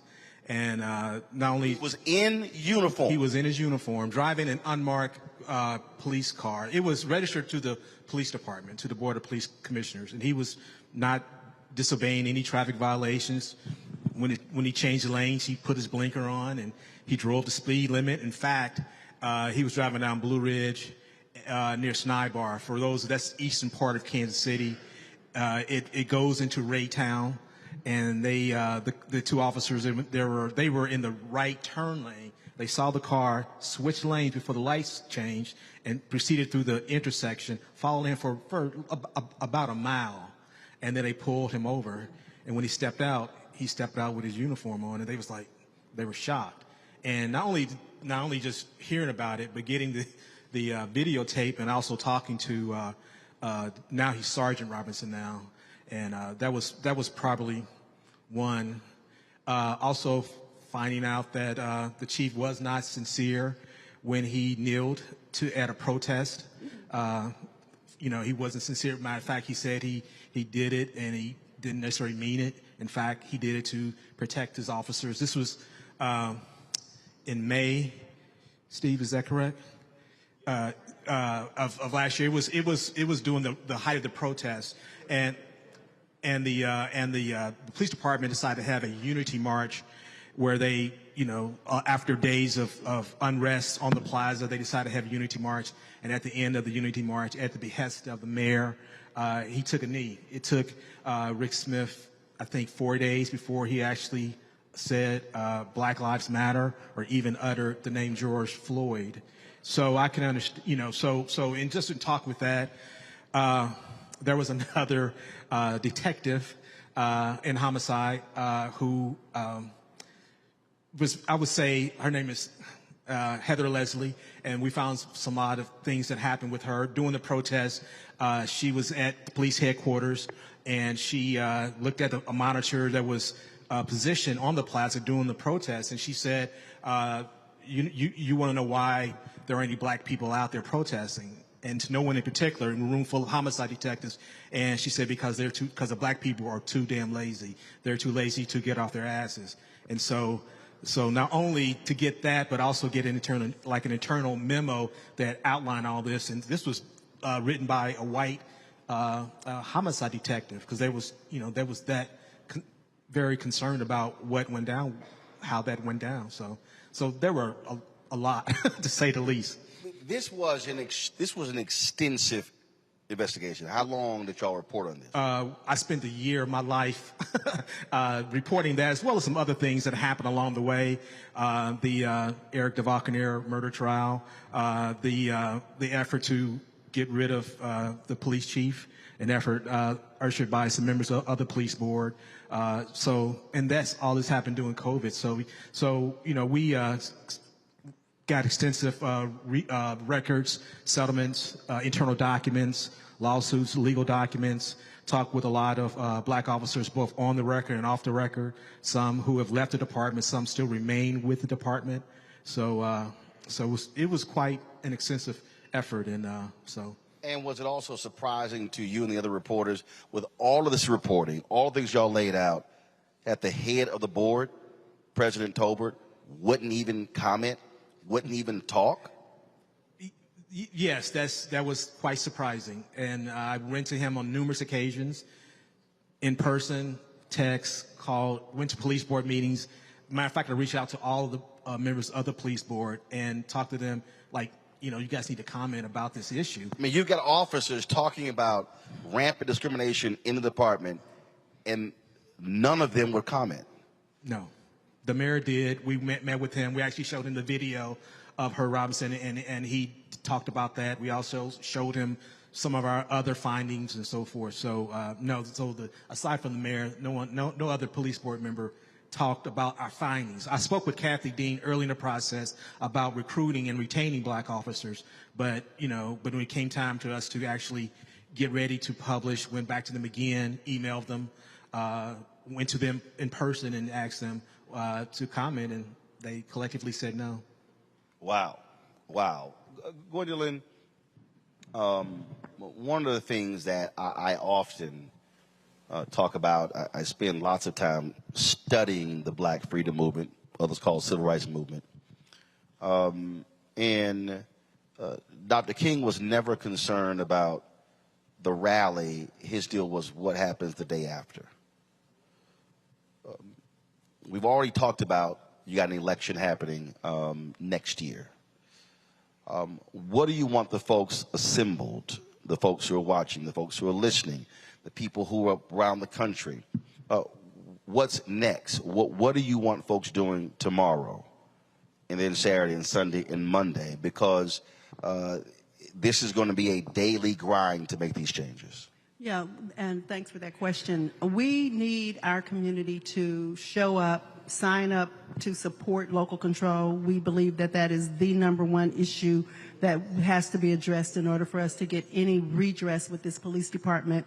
Without control of policies, we won't be able to address any of the practices and procedures that are oppressing us.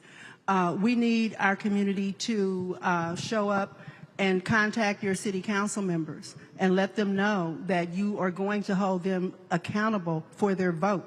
I see one of them in the audience today who voted for that ordinance against our pleadings. And we got to stop allowing our elected officials Voted to for not show. They which voted ordinance? to give the police more money. When we were saying, don't do it, don't do it, they voted to give the police more money. We've got to hold our elected officials. You said the council members here? There are council members here. I probably shouldn't have called them out, but you know. No, I know. First but, of all, no, hold up. To me, no.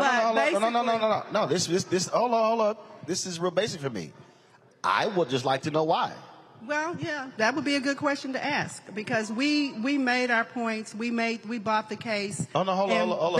That the vote we wanted from that council member would have gotten that ordinance out of committee. Hold on. So, if there's a council member here, seriously, I would love to hear. Sure, come on up. I would love to hear why.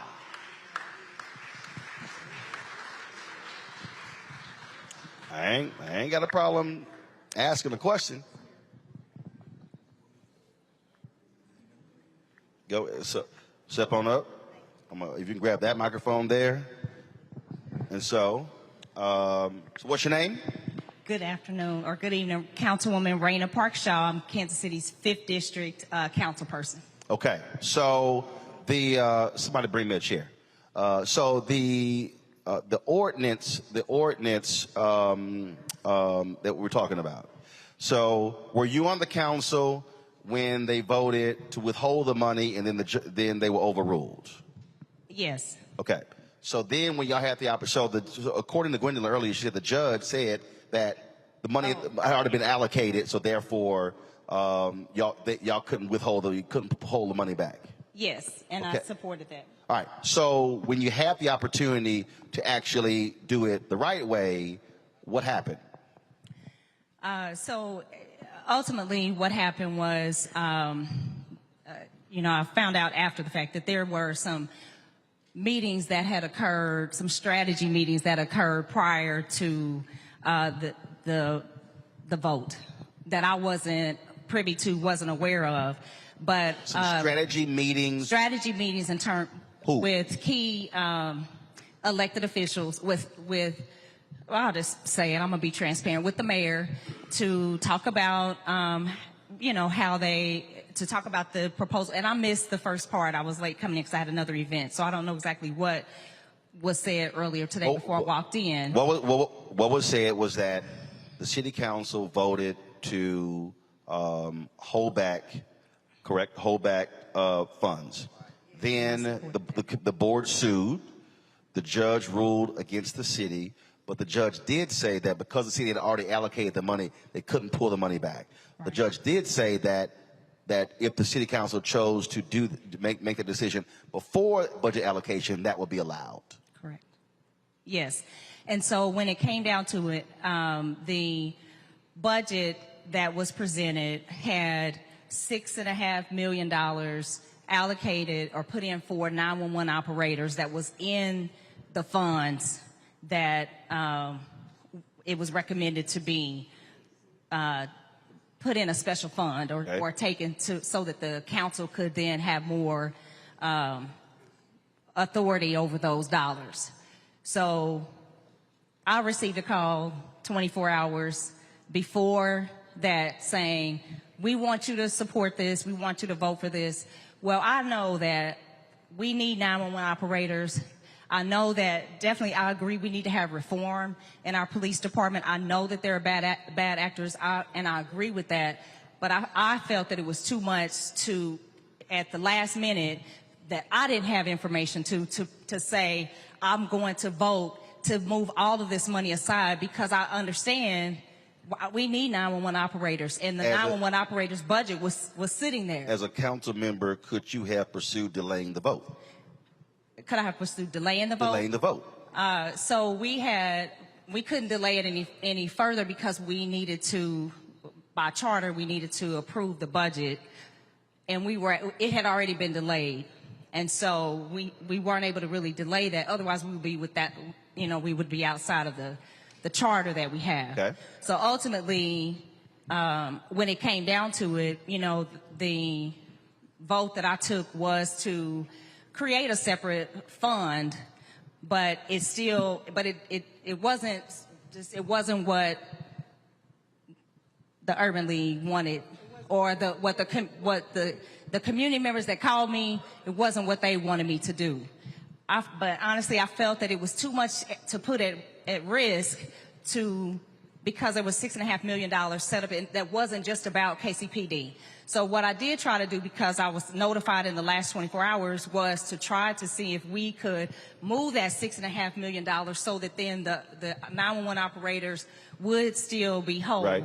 Because we need that. Our community needs that. And so, but they weren't able to do that. The other council member that was kind of working on it tried, that we weren't able to make that happen. So, Gwendolyn, you obviously been shaking your head. So I want you to respond.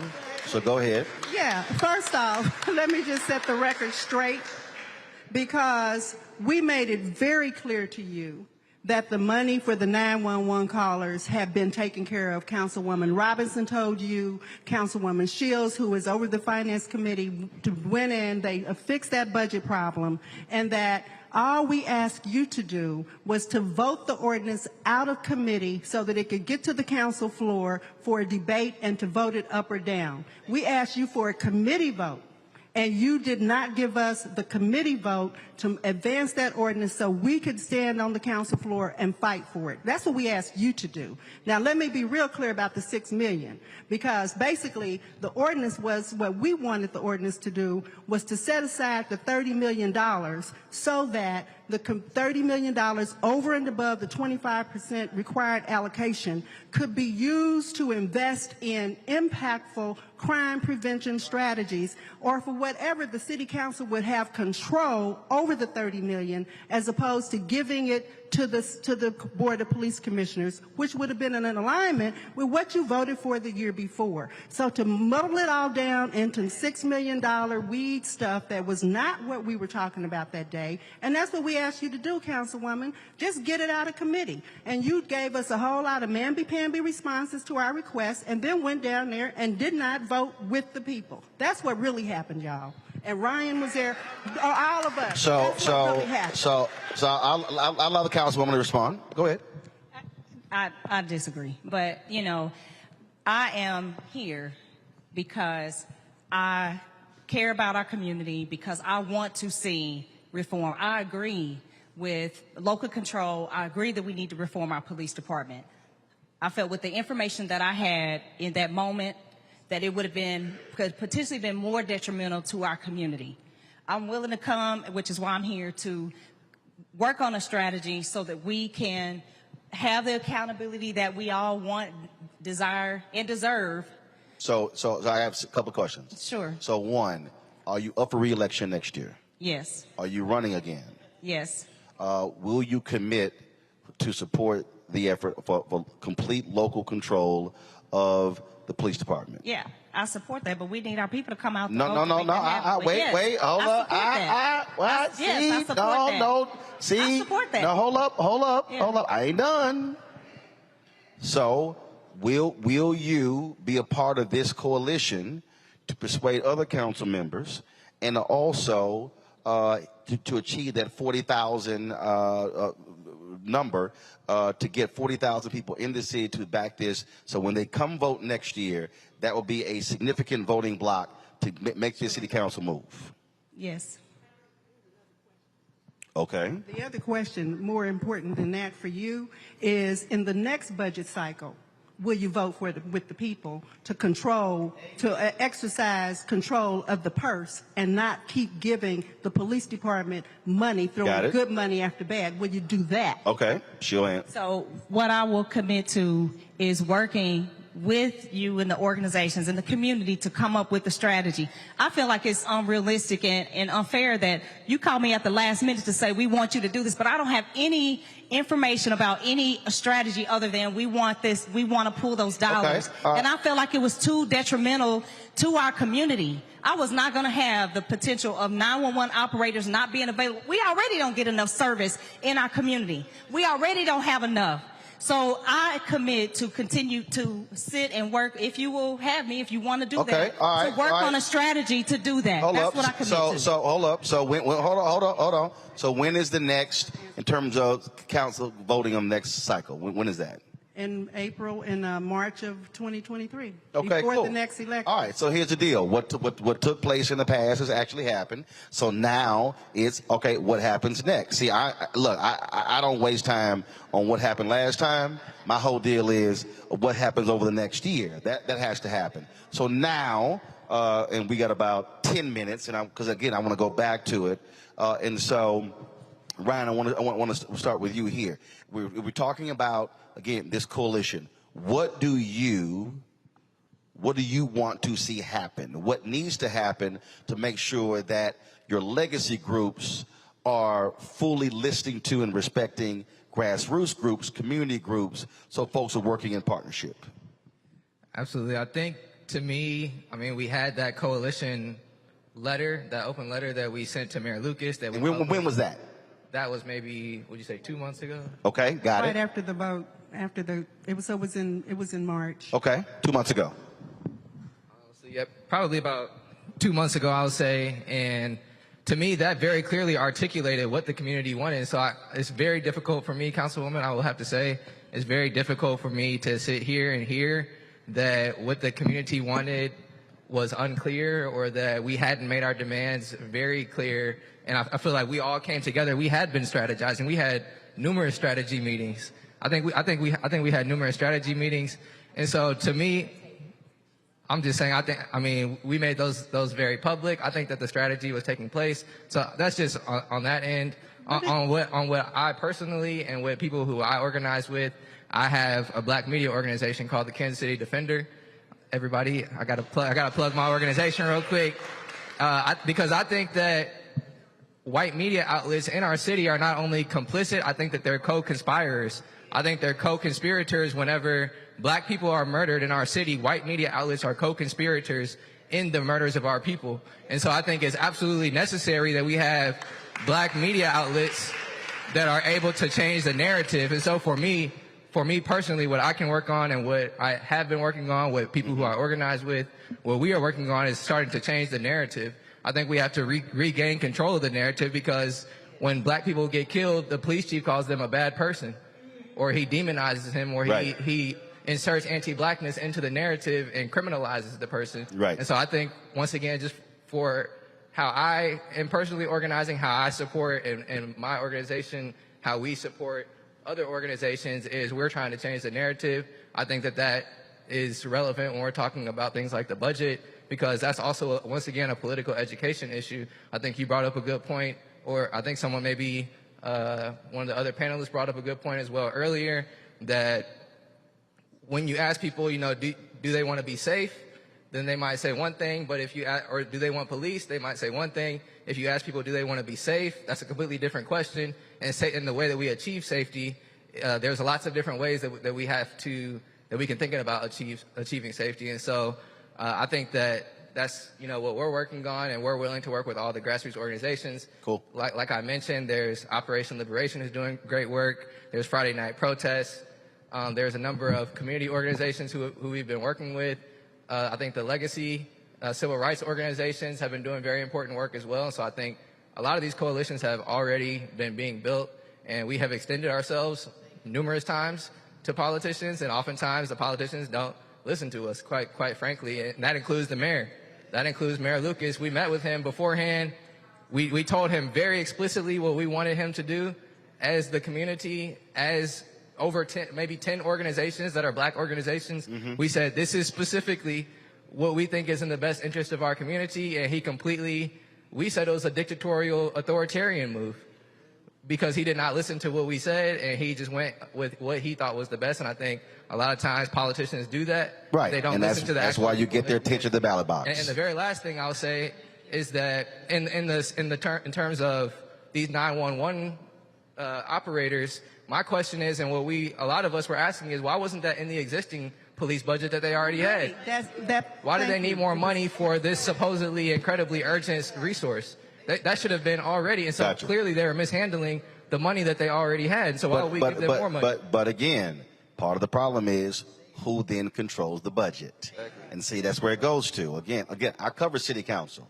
Reality is when the city council approves the budget, they see what all the allocation is. The problem you have is you have this outside group that literally gets the money, but then they control it. Laura, I want to go to you, and that is, I talked about what's next. For us, here's the deal. To run a campaign, you need money, you need people, you need resources. Next, what do you need? First of all, everyone in this audience can ID themselves as a supporter for local control right now through our website. It's more2.org/local-control/. You can hold do that on, right wait. Hold up. Just give the main website. More2.org. Say it again? More2.org. More2. M-O-R-E, number 2. .org. .org. You'll find it. On the home page is a big ass button that says local control, right? You'll find it. There we go. All right. You'll find it. You talking about slash, hash, underscore. But you'll find it. More, M-O-R-E, number 2.org. And the donate button is on there too, right? You can donate that way, and any donations we get in the next day or two, we'll just make them all straight to the campaign, not to the organization. All right, so all the folks who are watching and those who are listening to our podcast, you can also donate to this campaign in this effort.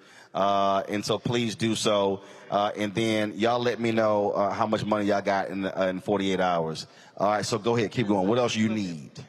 We want everybody in the audience to, also through the website, you can contact us or you can contact me or one of our people here tonight. No, Laura, hold up. Laura. Get an audience. See, Laura, I'm going to show you how this done. Mr. Martin. I've been going to black church my whole life. Let me show you how this done. Where are your people, Laura? Yeah. I was hoping they were going to do that. So I need y'all to stand up. Stand up. Need y'all to stand up. All right, in the back as well. Where'd Doug go? Okay, now, here's the deal. When we are done, Laura's people will be down front. Y'all will be right here, not back there, right here. And y'all can come up. Y'all are collecting data, right? They need your name, your phone number, your email, your social media, so they can reach out to you after today. Straight?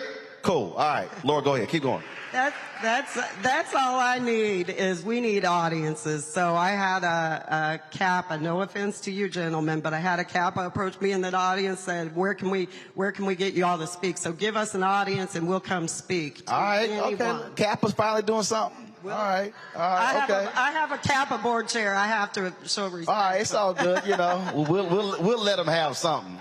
But it's all good. Without Alpha, they just cap aside. It's all good. All right. Final comments from my panelists. Let me start with Larry. This event has been critically important for the community. You offer a lot of insight and advice, and I'm hoping, based on the conversations we had this evening, the coalition will continue to strengthen and also hold elected officials, accountable. And looking forward to hearing more about the story and elected officials supporting some of the initiatives the members of the community want. Reese. Yeah, I'm shocked you have not cussed today. Shocking. Well, hey, I'm on my best behavior.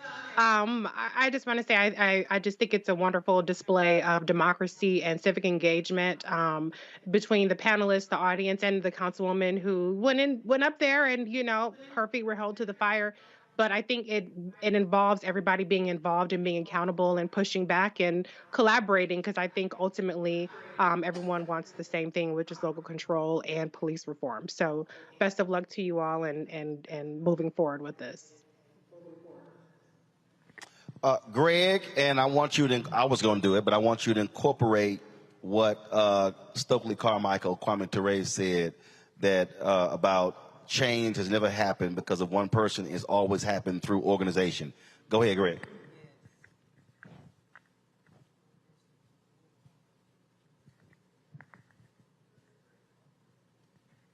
Greg, you on mute? Okay, my bad. I was there was so much smoke going on in there. I was shouting over here, so I had to put myself on mute, brother. Anyway, all in the right direction, though. As our brother and ancestor Kwame Ture Stokely Carmichael used to say, if you put Martin Luther King in Montgomery or Birmingham by himself, he would have been killed. He said, history is not made by individuals. It's made by the masses of our people. And he said, it's less important which organization you join. It's less important which organization you join than it is to join an organization. And we know that we must coordinate. So what we've seen tonight has been inspirational, very sobering, but also we come out of this with a great deal of hope, not just for Kansas City, not just for Missouri, but for everywhere in the world where we understand when we organize and work together, the people are undefeated. And so I'll close with the observation that found its way into musical form somewhere around 18th and Vine from that great ancestor, Charles Christopher Parker. Now's the time. All right.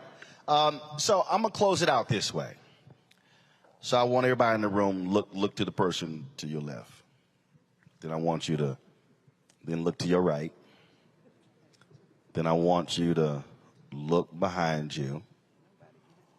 And I want you to look in front of you. Just because it's social. There literally are more people sitting in this auditorium than the number of people who had gathered in a basement in Montgomery in 1955. Let me say it again.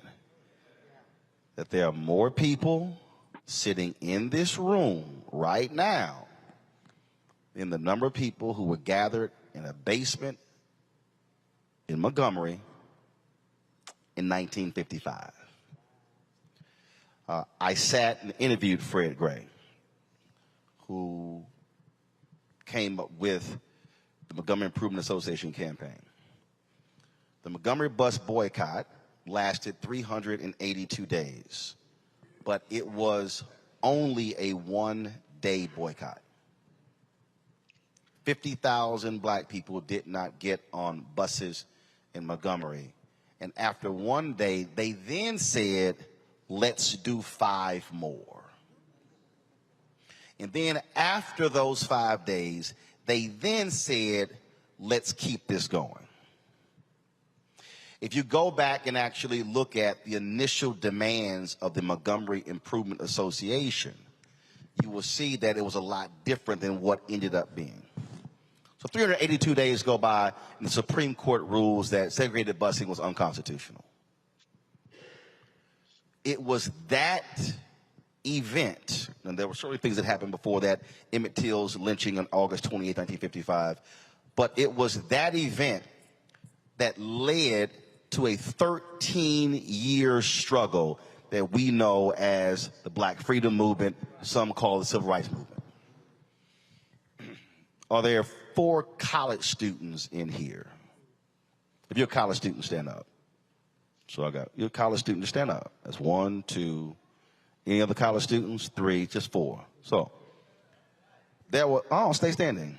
Stay standing, stay standing. There were 4 college students at North Carolina A&T who decided to go sit at a lunch counter. They did not ask the NAACP for permission. They didn't ask the Urban League for permission. They didn't ask the university for permission. They got together on their own and went down to the lunch counter. I spoke there a couple of years ago and actually met the brothers who are still living as a monument to them on the campus. Y'all can be seated. Why am I using those 2 examples? That 40,000 number you can easily hit. How many registered voters in this city? Okay, 280,000. It's actually 218. 218,000. Yes. Folks, that ain't even 25% of all registered voters. You can literally do this. You can literally do this. Now, some of y'all are like, man, he was pushing everybody. The reason why is because I just don't believe in, I hope they turn out. I want to know who is going to turn out. That's right. The reason I was like, no, y'all got to stand up, because I hate when we have gatherings and people show up and no one collects data. You didn't know who the, if you showing up tonight says you care about the very issue, which means someone should be collecting the data of every single person here, so you get a phone call or a text or an email tomorrow and you're already inputted in the database, so you can now start receiving text alerts or email alerts about the next thing to achieve the goal of changing the system. And there, I guarantee you, there's somebody who's sitting here saying, yeah, man, I don't know, man, 40,000 a lot. I already laid it out to you. 40,000 people over the next 10 months is 4,000 people a month. If you have 25 or 30 organizations that are part of the coalition, let's just say you make the goal, we want 40 organizations to be a part of the coalition. That means you just simply task for each organization to get 1,000 people. That means that over the next 10 months, all they got to do is get less than 100 people every single month.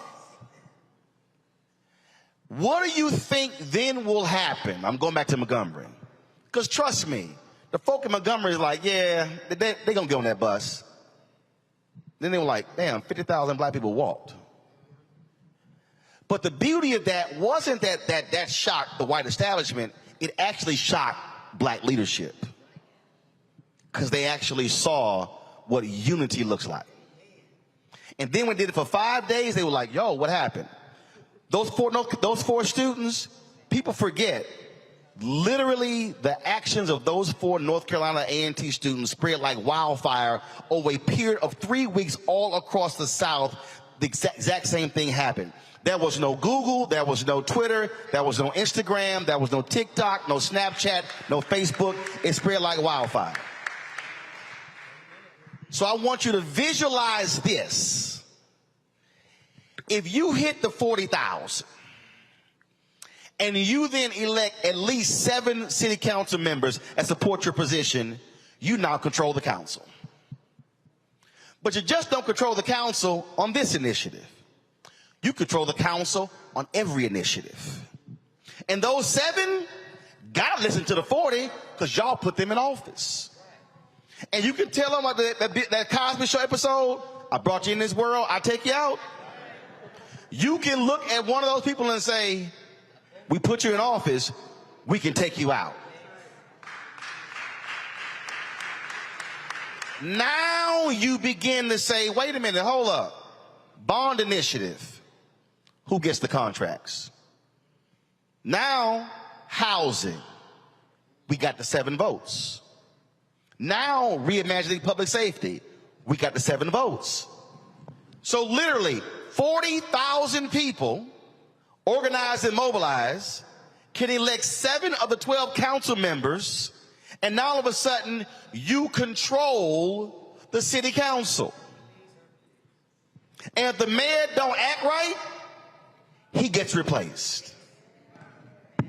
If there are incumbents who don't act right, they get replaced. Force them to make the commitments. Now, imagine what happens after April. Now imagine what St. Louis then sees what's happening in Kansas City. Now what happens when other cities that are around Kansas City, what happens? Just like Montgomery completely altered American history and world history, you deciding to mobilize and organize to hit the 40,000 could literally lead to the same dramatic shift in this city, in this state, in this country. There's been no movement in the history of the world that ever started with a mass consensus. It all started because one person simply said, I got an idea. And then they told somebody. They told somebody else. They told somebody else. If you decide to do this, I should come back here a year from now for a victory party.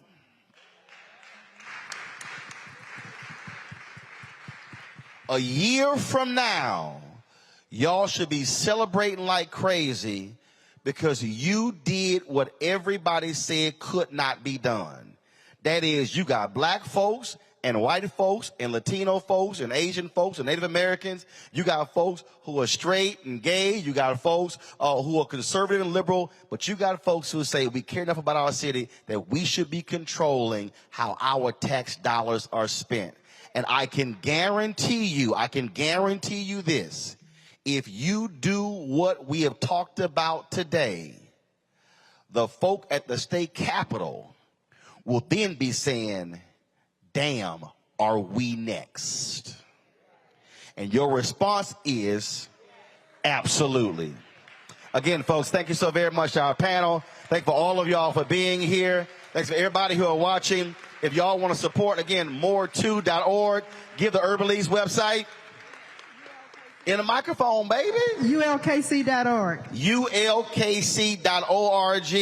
I'm going to be checking back with y'all on that 40,000. I want to see where we going on that. And so, again, create the memes, push the videos out. I got 3.7 million social media followers, so y'all send to me, and I'll send it out as well. I ain't even going to charge you. But, again, let's make this thing happen. Kansas City, thank you so very much. I'm familiar with this. My late grandmother and my great-grandmother lived here. I hit my Uncle Marvin. He said he was going to swing by. So I have family who lived here in Kansas City. My Aunt Bobby Ladd, who passed away a couple of years ago from pancreatic cancer. They all lived here. And so, trust me, this is not the first time I've been here. Eric Weston, I hit him earlier. He's in Orlando with the Black newspaper. I hit him as well. And so I spoke at their event. So this is not, trust me, I'm not new to what's happening here in Kansas City. Good to see Glenn. Also, Pastor Dan Edwards, I pledged him at Texas A&M. And so y'all got to, look, if he ain't acting right on part of this deal, y'all give me a call. I'll deal with that. So I ain't got no problem. I ain't got no problem letting them know. So again, everybody who's watching,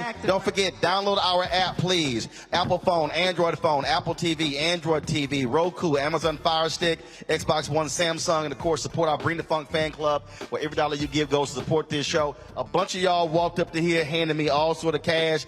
If y'all gave me money, then give me your name. Be sure to give me your name, because every Friday we run the list of all of our donors. More than 30,000 people have actually given to our show in the past 3.5 years. And when he talks about the importance of black media, that's why we have a mural on our wall. The nation's first black newspaper was Freedom's Journal.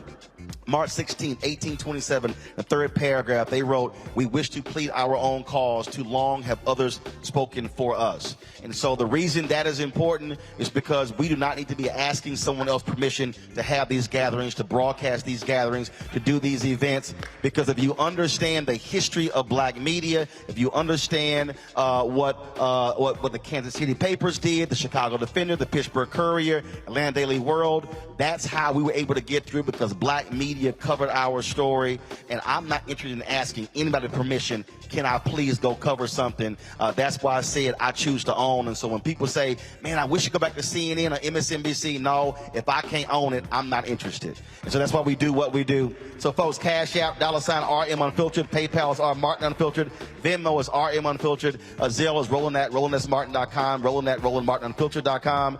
To our panel, Larry, Greg, and Reese, I certainly appreciate it as well. We normally have a lot more time to talk, but I'm glad that y'all were here with us as well. And so thank you so very much. More2.org, y'all come down here, come on, have your pass and everything ready down here.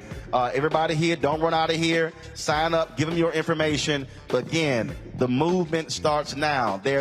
Don't make this a moment, actually make it a movement. And trust me, when you throw them out of office, they're going to be like, damn, why did we piss them off? That's why you got to hit that 40,000. Thanks a bunch. Holla!